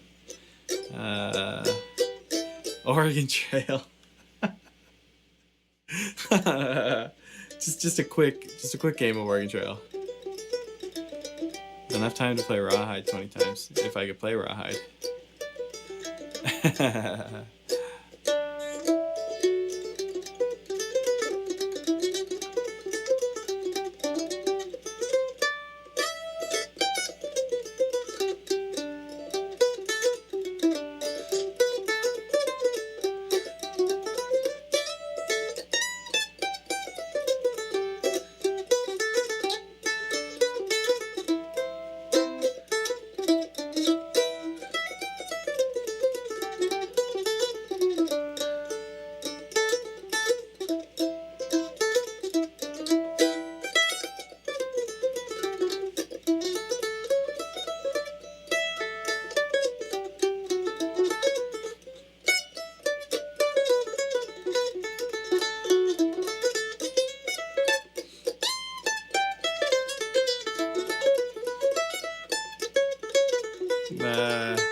Mandolin.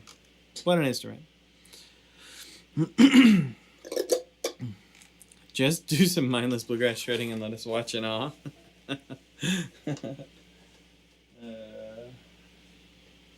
No, I think we've ended the bluegrass shredding section. Sorry about the Zeppelin comment. I just thought, you know, I'm a big fan of them too. Dude, who's not a big fan of Zeppelin? I would like to do that one too. I don't think you offended anyone talking about Led Zeppelin. I'm probably not going to do it on stream. I'm not smart enough is what I'm saying. We're still baby mandolin players. We need simple mandolin breaks. You think I'm going to Hey, what's up? Thanks for subscribing. Duck Wilson, maybe? Yeah. If you think I'm going to transcribe like Chris Thiele or Jake Jolloff or something, it's not going to happen. I barely play the mandolin. Alrighty then. And here we are back on the Oregon Trail page. Let's see. Can we make it a little bit bigger? Ooh, yes, that top bar. I forgot about this problem. This is great. It's bringing back memories of when we did this last time. There we go. That's good. I like that. Do we want to travel the trail? Learn? Oh, of course we want to travel the trail. What are you talking about?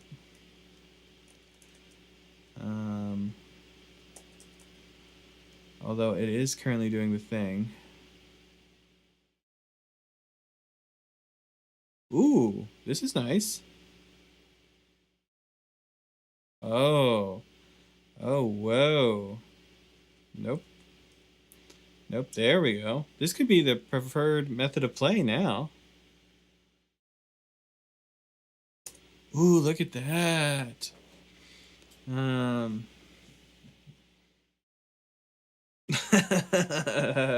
You're too fluffy to be on the wagon?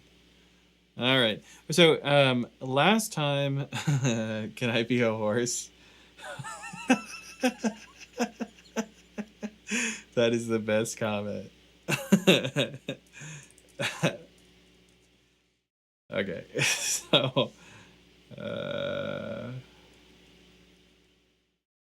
everyone vote. Last time we were a carpenter. Last time we were a carpenter, and it literally served us not at all. I think if you're a banker, you start with more money. I don't know what the benefit from farmer is. I don't remember. Go ahead, place your votes now. And our viewership just tanks. People start leaving. Everyone wants to be a farmer. The mystery deal. We can do that. We can do that.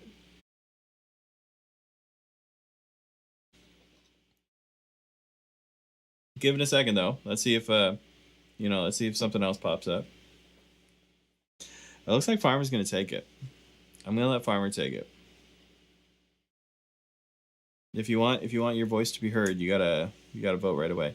What's the name of the wagon leader? Of course I am the wagon leader. That is how we play the game. Who else wants to be in the party?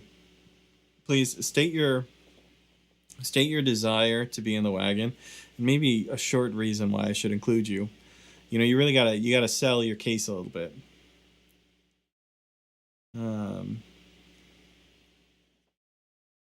4 was a choice, man. Oh, was 4 not a choice? My bad. Who do we want? I wasn't paying attention. Who do we want? Who do we want in the wagon? I think we should have Hillbilly Guy in the wagon just because he says he's too fluffy.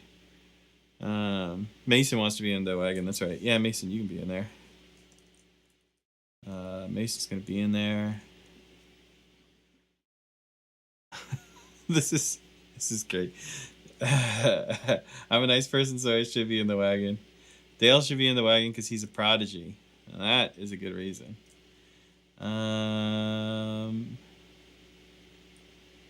Douglas can provide navigation. That is a good enough reason. And I executive decision. I'm going to throw Hillbilly in the last slot because me. Ooh, pick me just because. Just because. I toss him in there. And we're all good. Are these names correct? Yeah, they're correct. Okay. When are we leaving? Well, let's see. We got 5 choices. We're not going to ask for advice. So 5 is too late. So we'll just ask 1 through 4. Fluffy is good for warmth in a blizzard, you know, for when we leave in March again. That is true.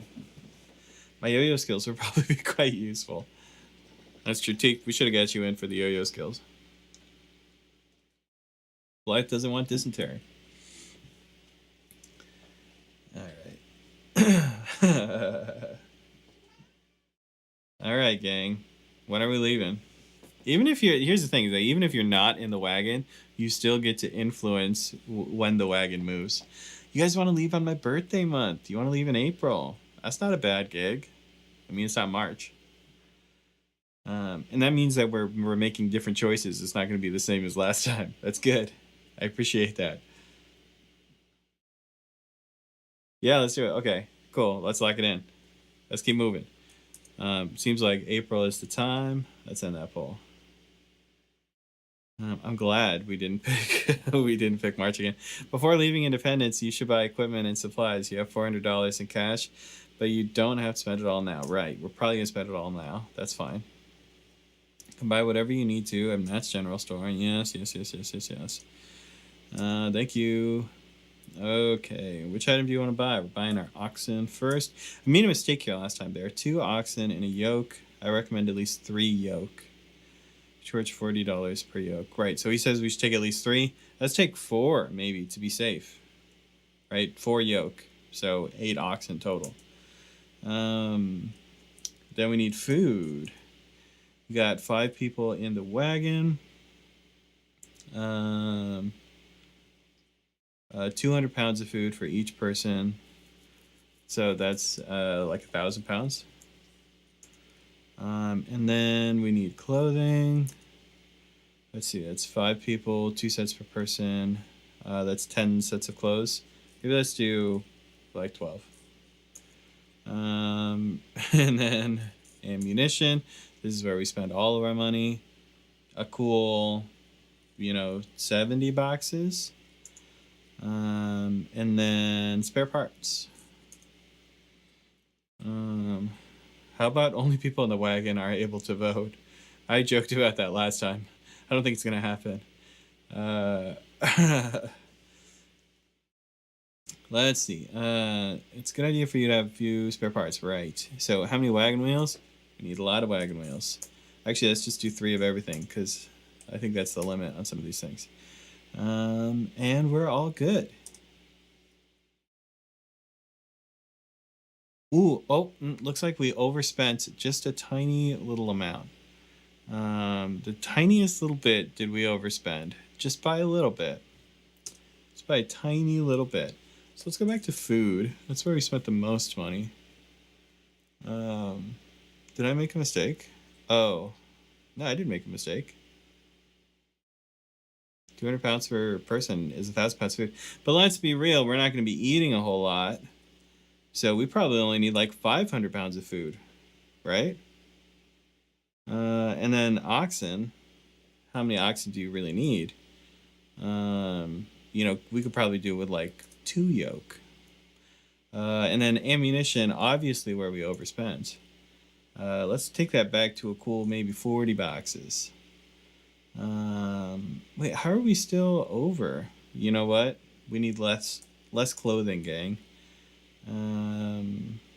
What was it like? I said 12, and we probably only need 8 sets. How are we still over? And how did I do this so quickly the first time without going over? I hate to say it, but it's gonna be the ammunition taking the dip again. Oh, just barely, man. Math with Marcel. Hey, we did it.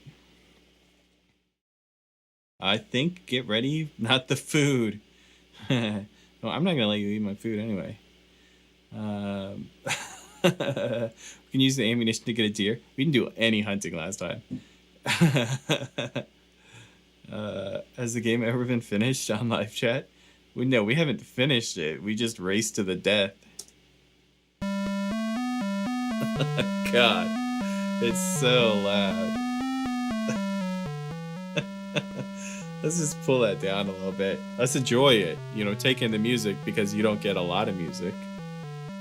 All right. Moving on. So, we're obviously going to roll on down the trail. Cool 100 miles to the Kansas River crossing. Let's do it. I assume we're going to start doing terribly really quickly, because we don't have enough of anything. Maybe starting as a farmer is like hard mode. Oh my god, that's probably what it is. If you start as a farmer, you probably have less money. Oh. Well, you learn something new every day. Would I like to look around? Yes, I like to look around.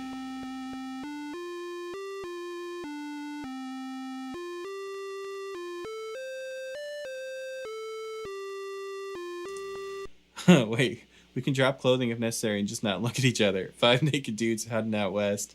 Man, I don't think that's gonna happen. I saw this tragedy unfold before, sending thoughts and prayers. Thanks, Clint.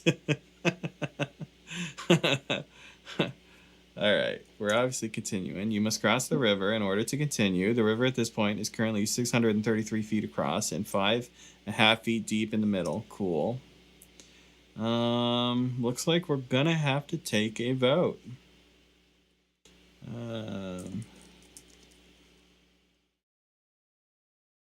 What is it gonna be?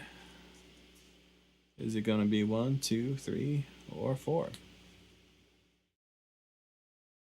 Scale down the rations. Don't worry, I will.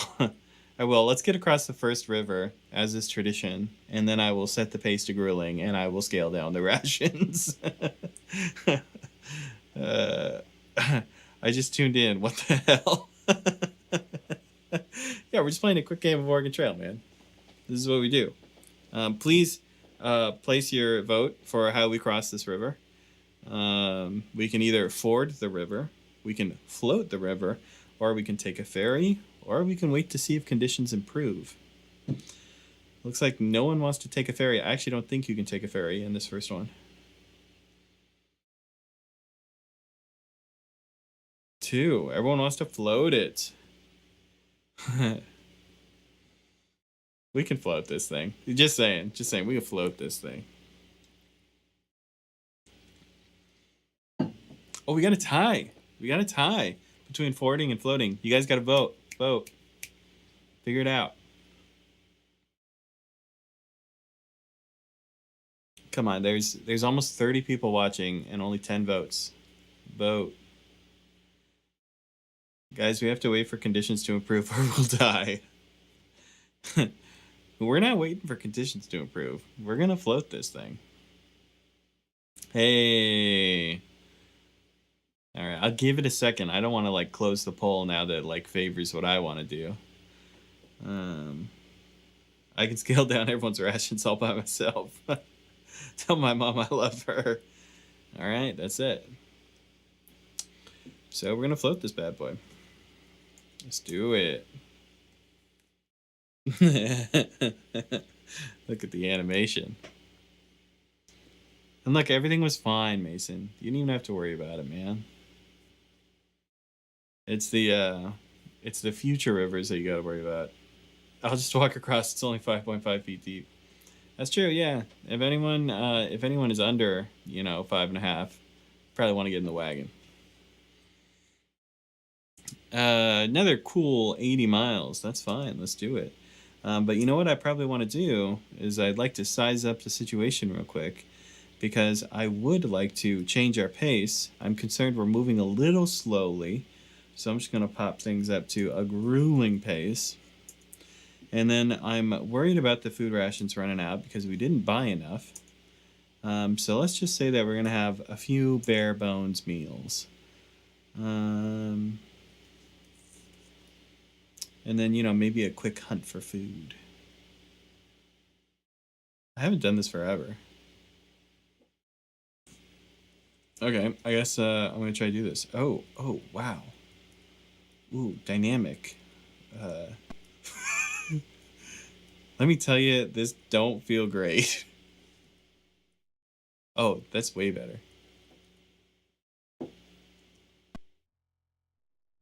Wait, can I walk around? I don't remember this at all, gang. Animals, come near me. Yes, rabbit. Hey, we got 3 pounds of meat. The worst hunting session ever. Let's continue on the trail. Okay. That was not good hunting. You are now at the Big Blue River crossing. Would you like to look around? Yes, I would like to look around. Hit me with those jams.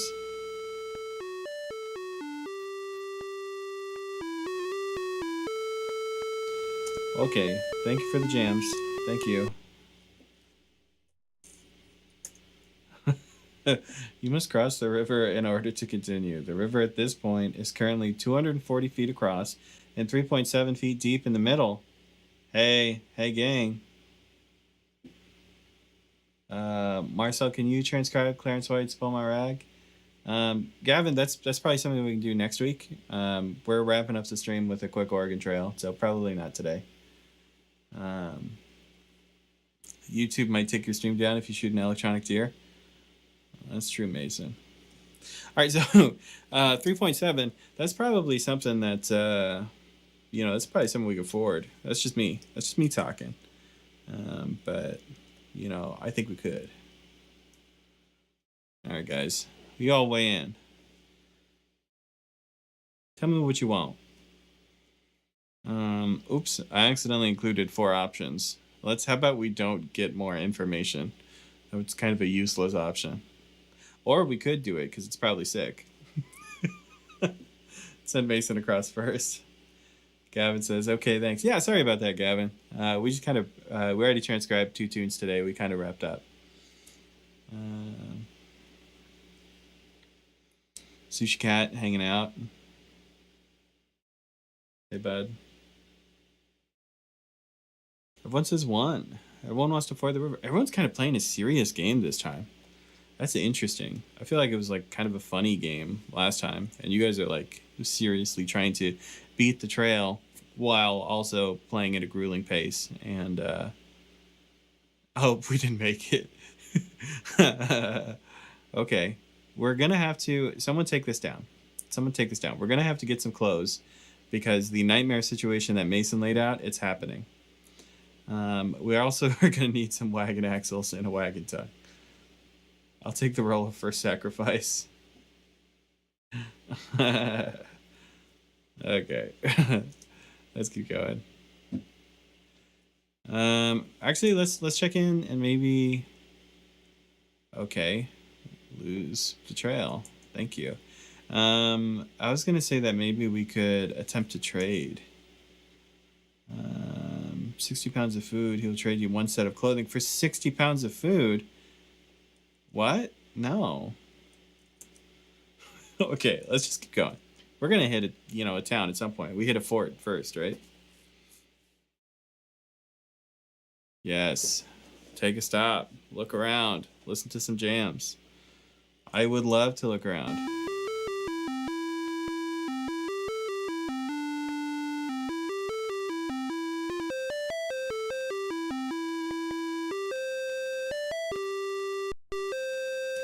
Marcel can start his own gaming channel, except he only plays Oregon Trail. Dude, if it was only retro games, that would be sick. You gotta hunt more. We could hunt more if we wanted more food and we wanted to live a long time. We could. Hunt so you can eat and then trade extra. Now that's an idea.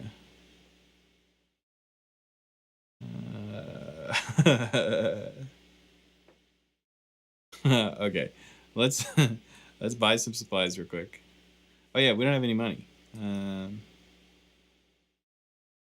That's my bad. That's my B.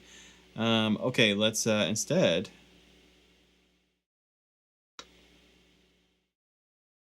What happens if you talk to people?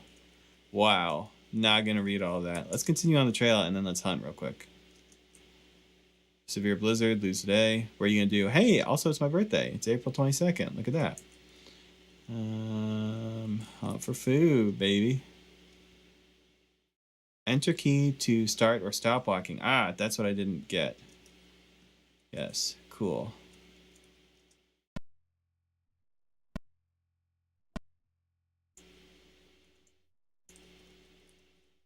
Man, this bunny is the worst.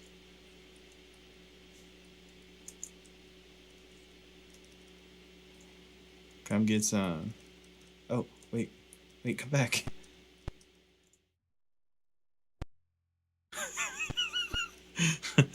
I don't like this. But we did get 100 pounds. That's not bad.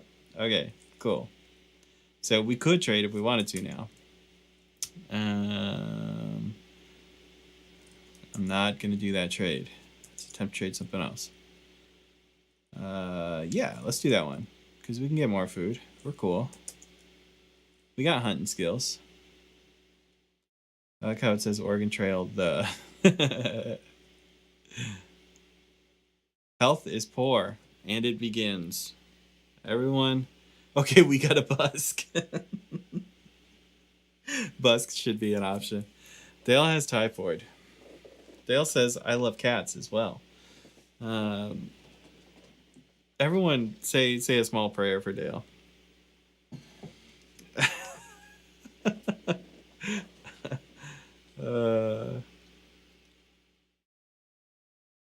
Okay. Let's keep rolling. This is the game, man. I've been gone forever. You're still alive. Yeah, I guess we're going a little bit over because we're playing Oregon Trail. What are you going to do, right? Douglas has exhaustion. Our navigator, Douglas. Where are you at, man? Wait, where's Douglas? I haven't heard from him in a minute. I know. Everyone's worried about Dale. Well, everyone's got to worry about Doug now. You're at Chimney Rock. Would you like to look? Hell yeah, we'd like to look around.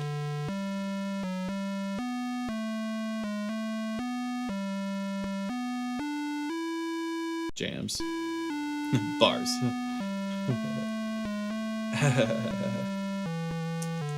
Love it. I don't know. I'm kind of digging the hunting. I'm gonna change the food rations. We're gonna go to meager. Because everyone's doing real bad. And of course, this is a race to the death. We don't think that we're gonna beat Oregon Trail. Mason has a broken leg. Mason.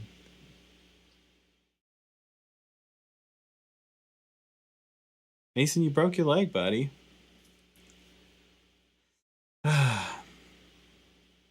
It's okay, man. It'll be fine. Wonder why they call it Chimney Rock. Mason's fine. He's limping along. He's cool. He's fine. How long does this game last? It lasts until you make it to Oregon or until everyone dies. Guess which, finality we are racing towards. Would I like to look around? Yes, I would. Potentially racist depictions. That's cool. Let's keep moving. Susan, you didn't see anything. Continue on the trail.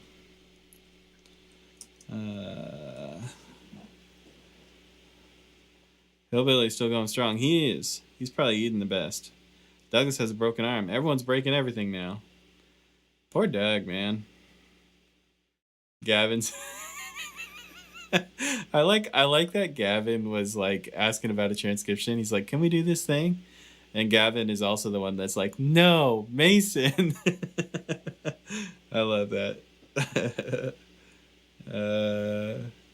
Until gout happens. Yeah, that's true. All right. It's not a game so much as it is a wagon simulator.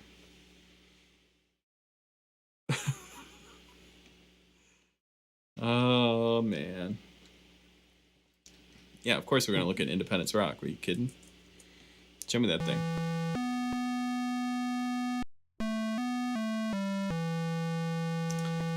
Alright, not going to list all those jams. But we could just, rock it on. I probably hit Douglas with a baseball, and then he broke my leg with the bat. That's not bad. Ooh. Doug, we got to talk. We got to talk, Doug. Things are breaking. You have dysentery. And as I said last time, no one comes back from dysentery. Is there a Donner Party option? You have to get farther along the trail. You have to be on the mountain passes. And then that option, option number 9 pops up for Donner Party. Just in case worst comes to worst. Yeah, if you have a broken leg, you're probably gonna get eaten first.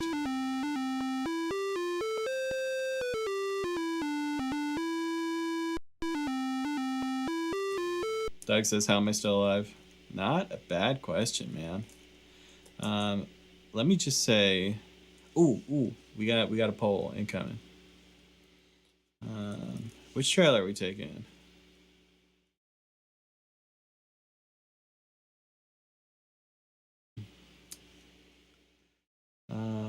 Is this a browser game? I mean, yeah, it's been we looked it up last stream. It's been a game since the 70s, early 70s. But yeah, you can play it in your browser now. Just search for Oregon Trail. I think it's like the first thing that comes up. Come on, Doug. Yeah.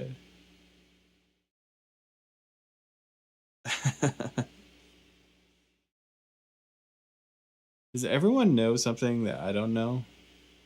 Wait, last time did we do Green River or did we do Fort Bridger? Anyone else? Anyone else gonna vote? Otherwise, I'm gonna close it. Okay, yeah. It seems like option number 2 is taking it. Let's end that.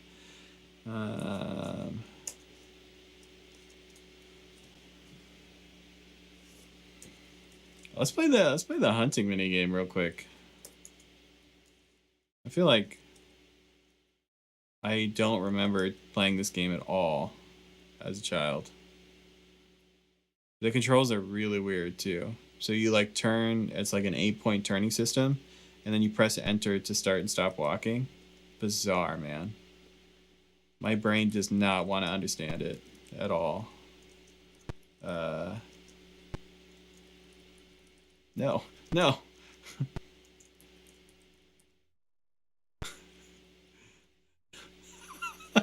Hey, still 100 pounds of meat. Not bad. Let's keep going.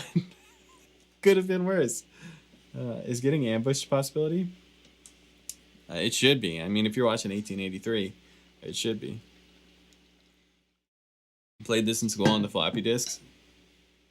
Yeah, I think that we played a version from the 80s because they update it like every 5 years or something.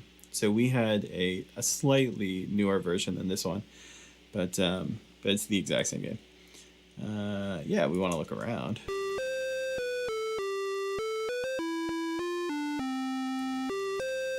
Hillbilly guy says we're not doing great. Speak for yourself, man. I'm doing awesome. Broken wagon tongue. Would you like to try to repair it? Yeah, we would. You were unable to repair the wagon tongue. That's good. At least we had a spare. That might have been our last spare.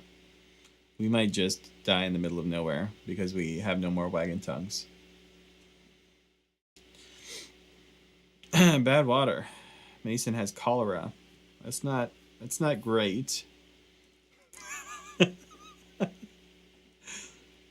Hillbilly has measles. This is it, gang. It's over for us. Oh no. Oh no. I didn't want it to happen. I didn't want it to come to this.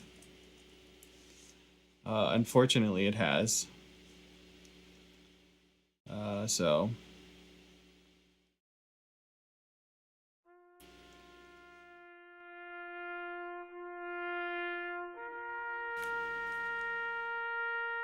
There it is. We love you, Mason. We're gonna remember you forever. But you can't last forever in this game. It's just not how it works. Everyone's gotta go sometime. Also, everyone stay away from Mason. Not bad advice. Relax on the doctor.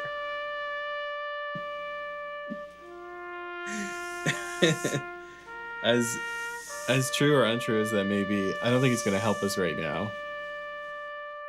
Mason's already gone.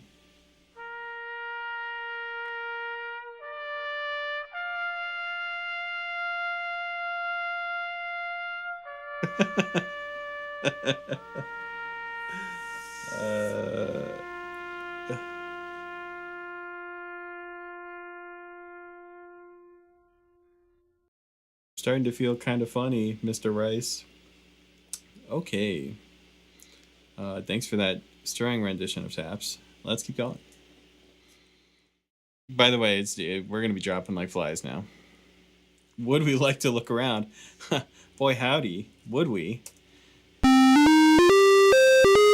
my god. It's like the loudest sound I've ever heard in my life.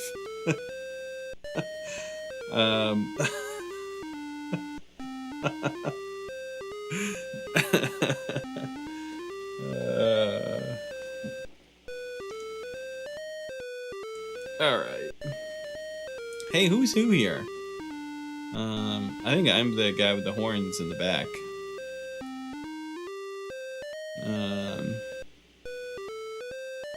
Maybe Dale could be the guy with the boots.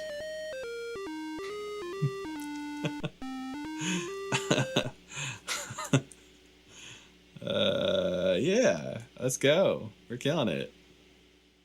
Oh, we're out of food. So there's that. Maybe we should hunt for food real quick. Not good if you run out of food. Come on, bear. Deer. Deer.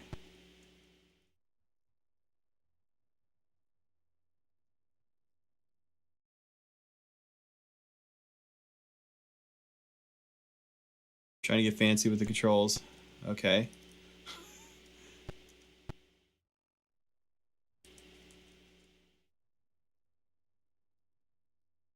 This has got to be at least 100 pounds.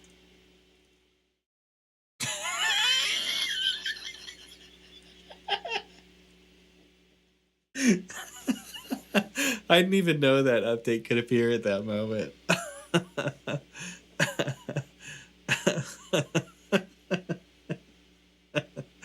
Oh, Dale. I'm sorry, Dale. I'm sorry that it's gone this way.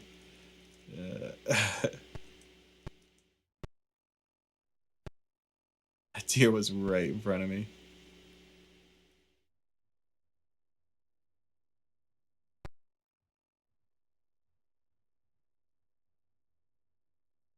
We need someone more talented to play this hunting minigame, because it is, let me tell you, it is the worst. I can't even walk through there. I have no idea why.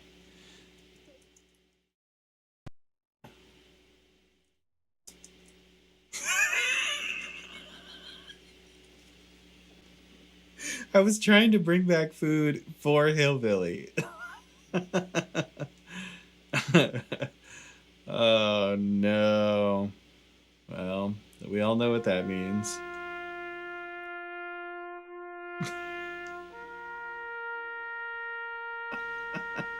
I don't know why. There's something that's very funny about me trying to do the hunting minigame, and as soon as I get out of it, it gives me just a terrible update.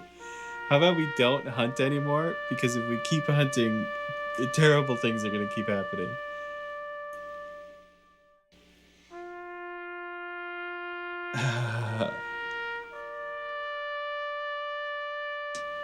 Man. I got excited when you got the deer, but then I remembered I'm dead. Uh-oh. Man. Thanks for playing, Hillbilly.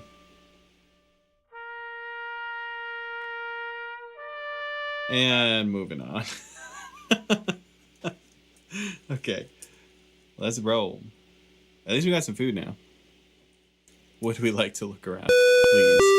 Oh. Okay. The sound, man. It is so loud.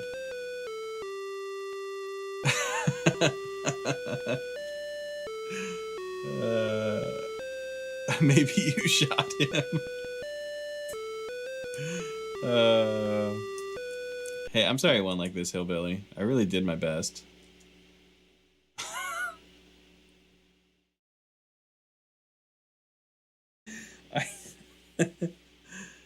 Is the wagon leader always the last to go? Is that just how it goes? I mean, my name hasn't come up once, you know. Last time I said that is immediately when it went bad for me. Who do we still have? There was 5 people in the wagon, right? We've lost Douglas. We've lost Hillbilly. We've lost Mason. So it's just Dale and me. Wait, did Dale die? Wait, how many people are left?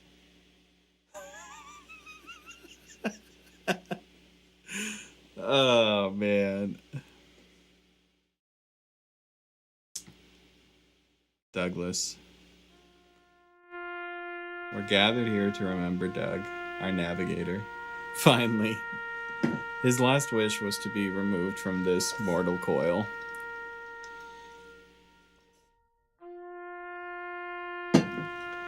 Wow. It was the baseball bat again. Alright. This could be a murder mystery situation. Yeah.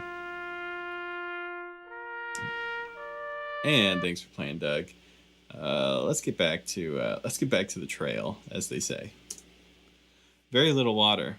Well, whose fault is that, man? Damn.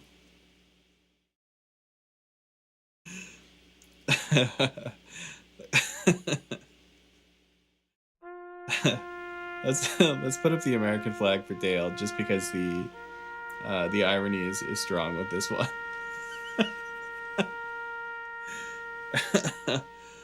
Oh man, we lost Doug, and then we immediately lost our friend Dale. They're dropping, man.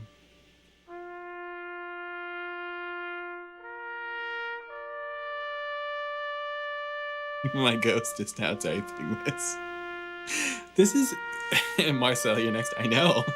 This is a very weird tradition that we've started. We just pick people from chat, and then we go on, like, a death march through Oregon Trail. Marcel, in advance. Nice. I like it. Can you do a lesson on Uncloudy Day, Billy Strings? I think we already have that on the website, actually.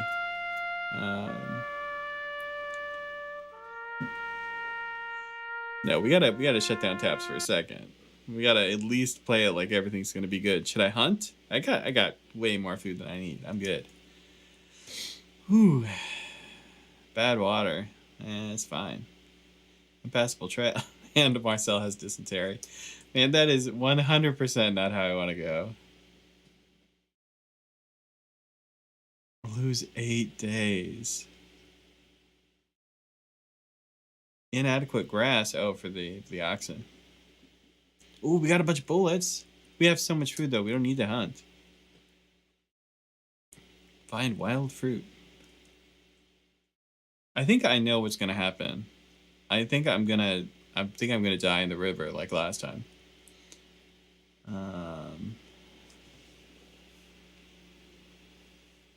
Please have some respect. I'm dead. Yes, don't speak of Dale.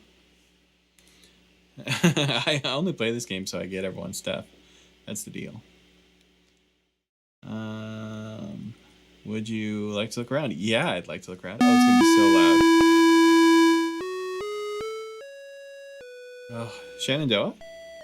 It is Shenandoah. Okay. Actually, I don't remember seeing that one on the last playthrough. Did we make it further than we did last time? We might have. Alright. The river is 1,000 feet across. That's nothing. 6 feet deep in the middle. Got it. I mean, I'm the only one left in the wagon, but I'm still going to let you guys vote.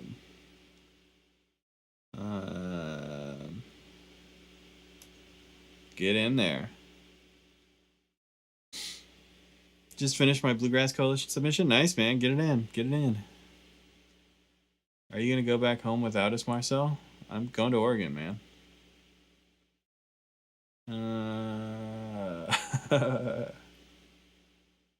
We need the Tony Rice version of Shenandoah. Yeah, that's true. He says, loneliness can do strange things to people. I've drawn little faces on my fingers, and I'm like, oh, the gang's all here, like SpongeBob. How is Marcel still alive? He's all alone. Yeah, the wagon leader is kind of invincible, which is fine. I'm into it. Everyone says hire an Indian to help. Say hire a Native American to help. I know what you guys are doing. Okay, let's do it. Let's see what happens. I have no idea what the animation looks like. I don't remember this. Shoshone Guide says that he will take your wagon across the river in exchange for 3 sets of clothing. You don't have 3 sets of clothing. That's right. We're all in the nude. That's fine. The next... Oh, it was a tie. Okay, we got to vote again. We got to vote again. We don't have enough to pay. So we're either going to ford it or we're going to float it. You guys tied on the last poll, so we got to vote again. When are you going to die, Marcel? I'm invincible. This stream has gone over by half an hour waiting for me to die in this wagon.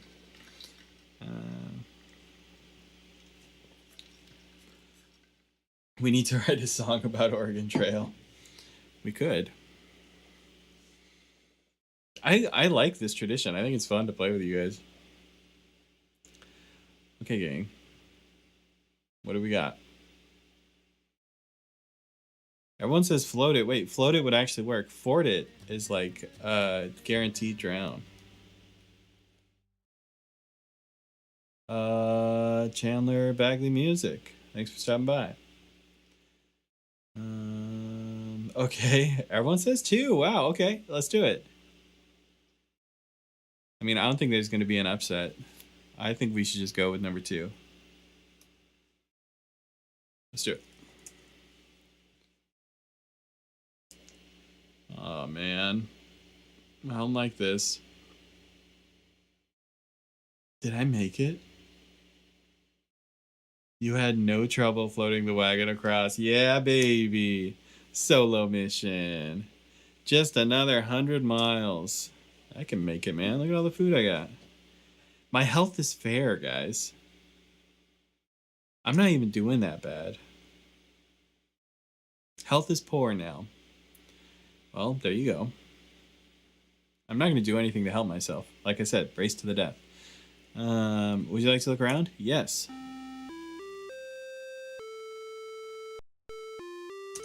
On top of Old Spokey. Cool jams. Cool jams. Let's keep going. 160 miles to the Blue Mountains. Yeah, we're fine. We're fine, man. We're doing great. We're doing so good. Well, I'm dead, and I gotta get ready for bed, so I guess I'll go. See y'all next time. See you later, Mason. Thanks for hanging out.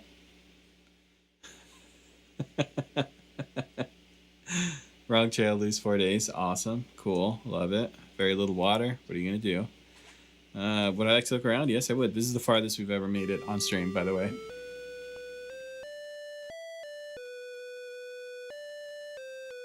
Oh, I know this tune.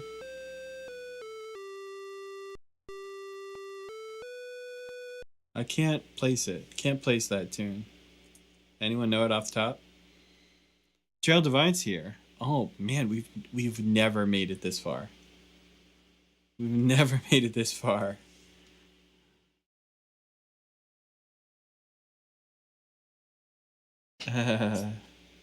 Marcel out there like Daniel Boone. I would say it was me too. One last time. Yeah, let's vote one more time.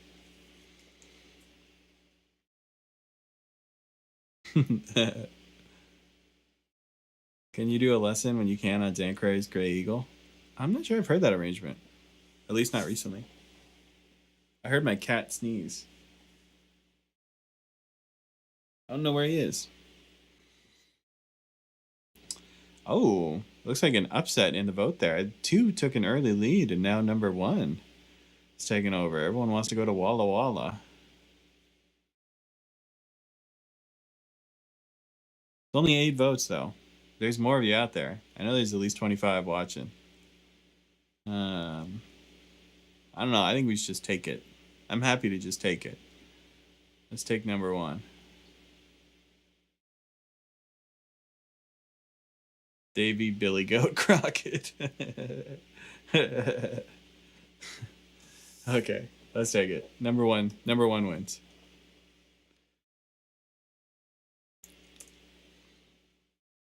$50 miles, that's nothing. we're potentially getting to that Donner Party situation, but I've already managed to make that happen. Yeah, I want to look around. Yikes. Yikes. Okay, let's keep going. Yeah, take me. Let's go. What did I die again? Typhoid? You don't have typhoid? In England? Being too much of a legend, I bet. Probably, man. Probably.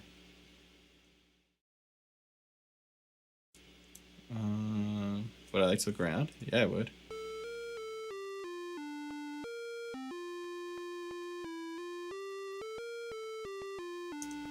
I don't think I know that song either. Oh my, we've made it so far. Are we gonna drive it? We're gonna float it?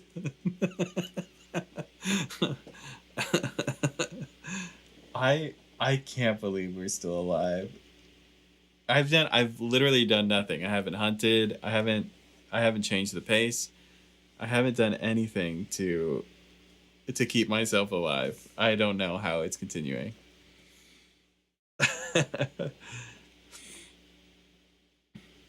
Down the road. Oh, yeah. I gotcha. I bet Marcel's still carrying my fat butt in the wagon just in case. The Donner Party situation is an eventuality that may occur. Is this a real trail? Yeah, it's something. It's like part of westward expansion. You know, a bunch of people would get in their wagons and they would try to experience the West Coast, right? They tried to drive out there in these big packs of wagons. I'm explaining American history today. It's not a trail per se, as it is like a direction that a lot of people went. There was a lot of different parts of the trail that combined are the Oregon Trail. Down the road from here, there's an old dysentery tree. You lay down $1 or $2. Accurate. Looks like everyone wants number 2. No one wants to float it. Interesting. I'm not sure we have that much money. We do. The Willamette Valley. It's not Willamette. It's Willamette. I know that. Wow. We're doing good. So these places are real. Yeah, these places are real. We're in Washington State right now. I think so anyway. Willamette Valley, I think, is known for wine. I think. I don't know. Someone else knows better, I bet. Maybe I'm making that up.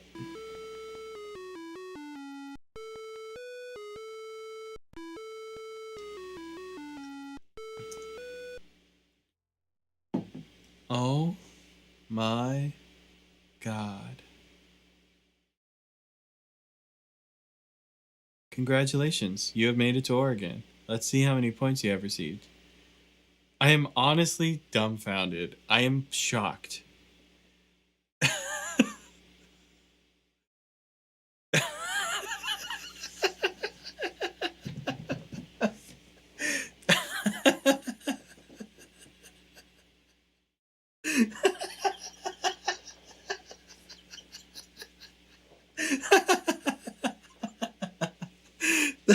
That is so crazy.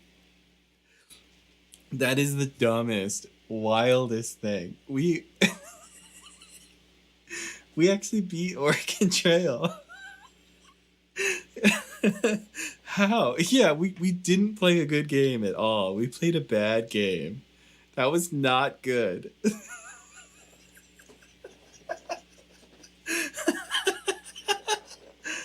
Oh my God.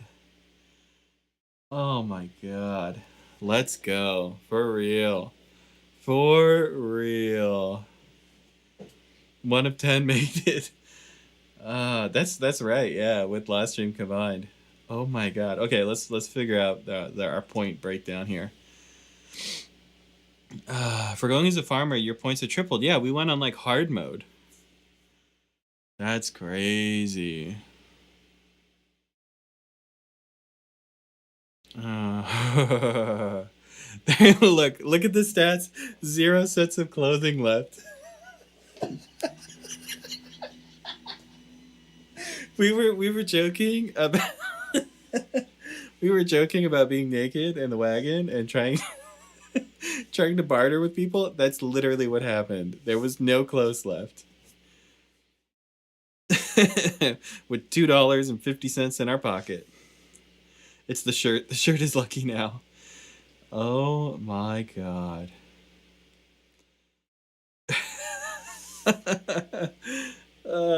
Make a video out of this game. Dude, we did make a video. It didn't even do well. I can't believe that happened. That is so sick. Okay. So our points got tripled. So what, 870? What's a good Oregon Trail score? Let's look that up on the side real quick. What's a good score on Oregon Trail? You know, we could have scored more if we had more people in the wagon.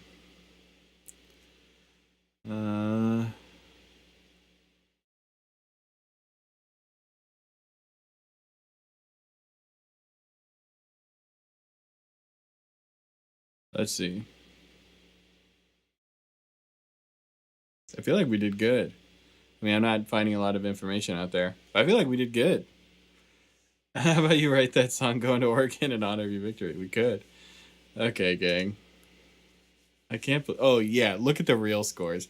People are racking up like 7,000. We made 800. This is not enough to qualify for the Oregon top 10. Yeah, yeah. Duh. That was sick. That was honestly so good. I can't believe we beat Oregon Trail. Sorry for losing you points. Yeah, if you guys hadn't died, I wouldn't have lost so many points. My god. Dude, we should just start doing Oregon Trail speedruns. Congratulations, you made it to Oregon with nothing, where you must start over from scratch. I'm sorry, but how is that winning? Yeah, dude, but we got $2. We got $2, man. And now that I got the hunting minigame under control, I'm gonna be hunting like crazy, man. Okay, guys, we gotta wrap the stream up. It has been great hanging out. Thank you so much for watching this entire game of Oregon Trail. I feel like more people hung out than last time, which is sick. We'll have to do this more often. I have to say that if you've made it this far in the stream and you're still watching, that you should join us in Forever Chat. My wife will be proud. I'm going to text her as soon as the stream's over. You should join us in Forever Chat. Forever Chat is the space between realms where all things are possible. That's right, all things are possible through Forever Chat. You know, walk amongst the in-between realms and discover the secrets of the universe with us. All you have to do is stay in chat and keep talking, and eventually the video will end, but chat will keep going forever into the beyond, into eternity. And that is Forever Chat, and we would love to have you join us. All the Marcel superfans are always in there, so please just stay in chat while this video ends. Anyway, gang, I'm going to go celebrate my Oregon Trail win, and I will see you all next week, Tuesday at 6 p.m. Eastern. Y'all have a good one. So I'll do a count to lead it in. 1, 2, 3, 4.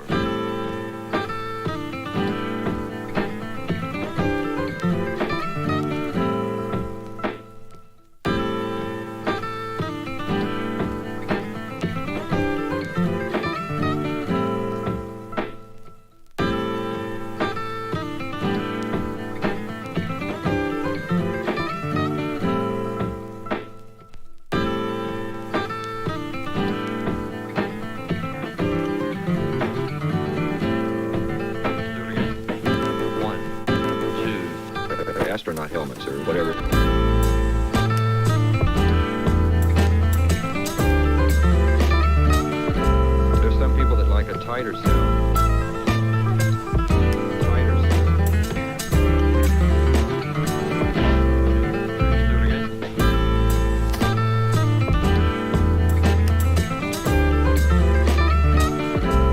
Now, the instrument is very well balanced.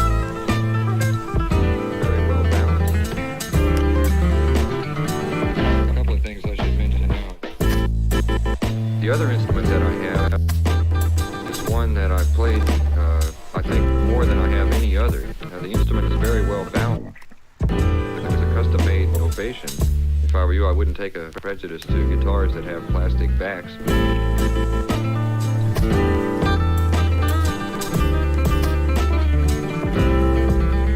Tighter sound.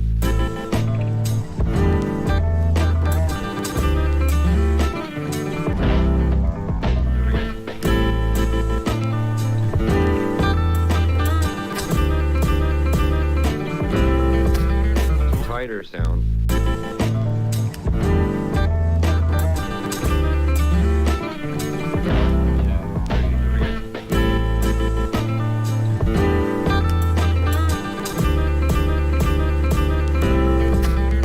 Tighter sound.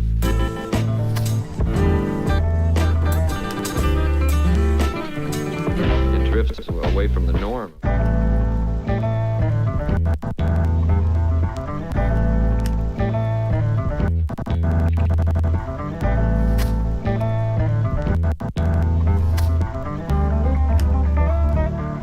Sounds very much like a dreadnought.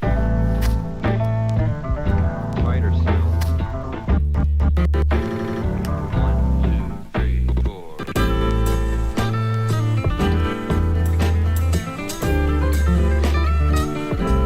Now, the instrument is very well balanced. Balanced. Do it again.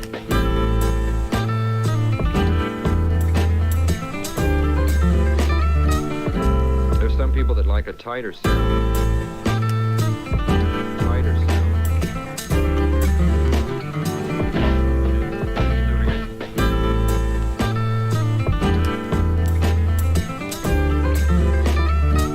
Feel free to experiment around with it. Balanced.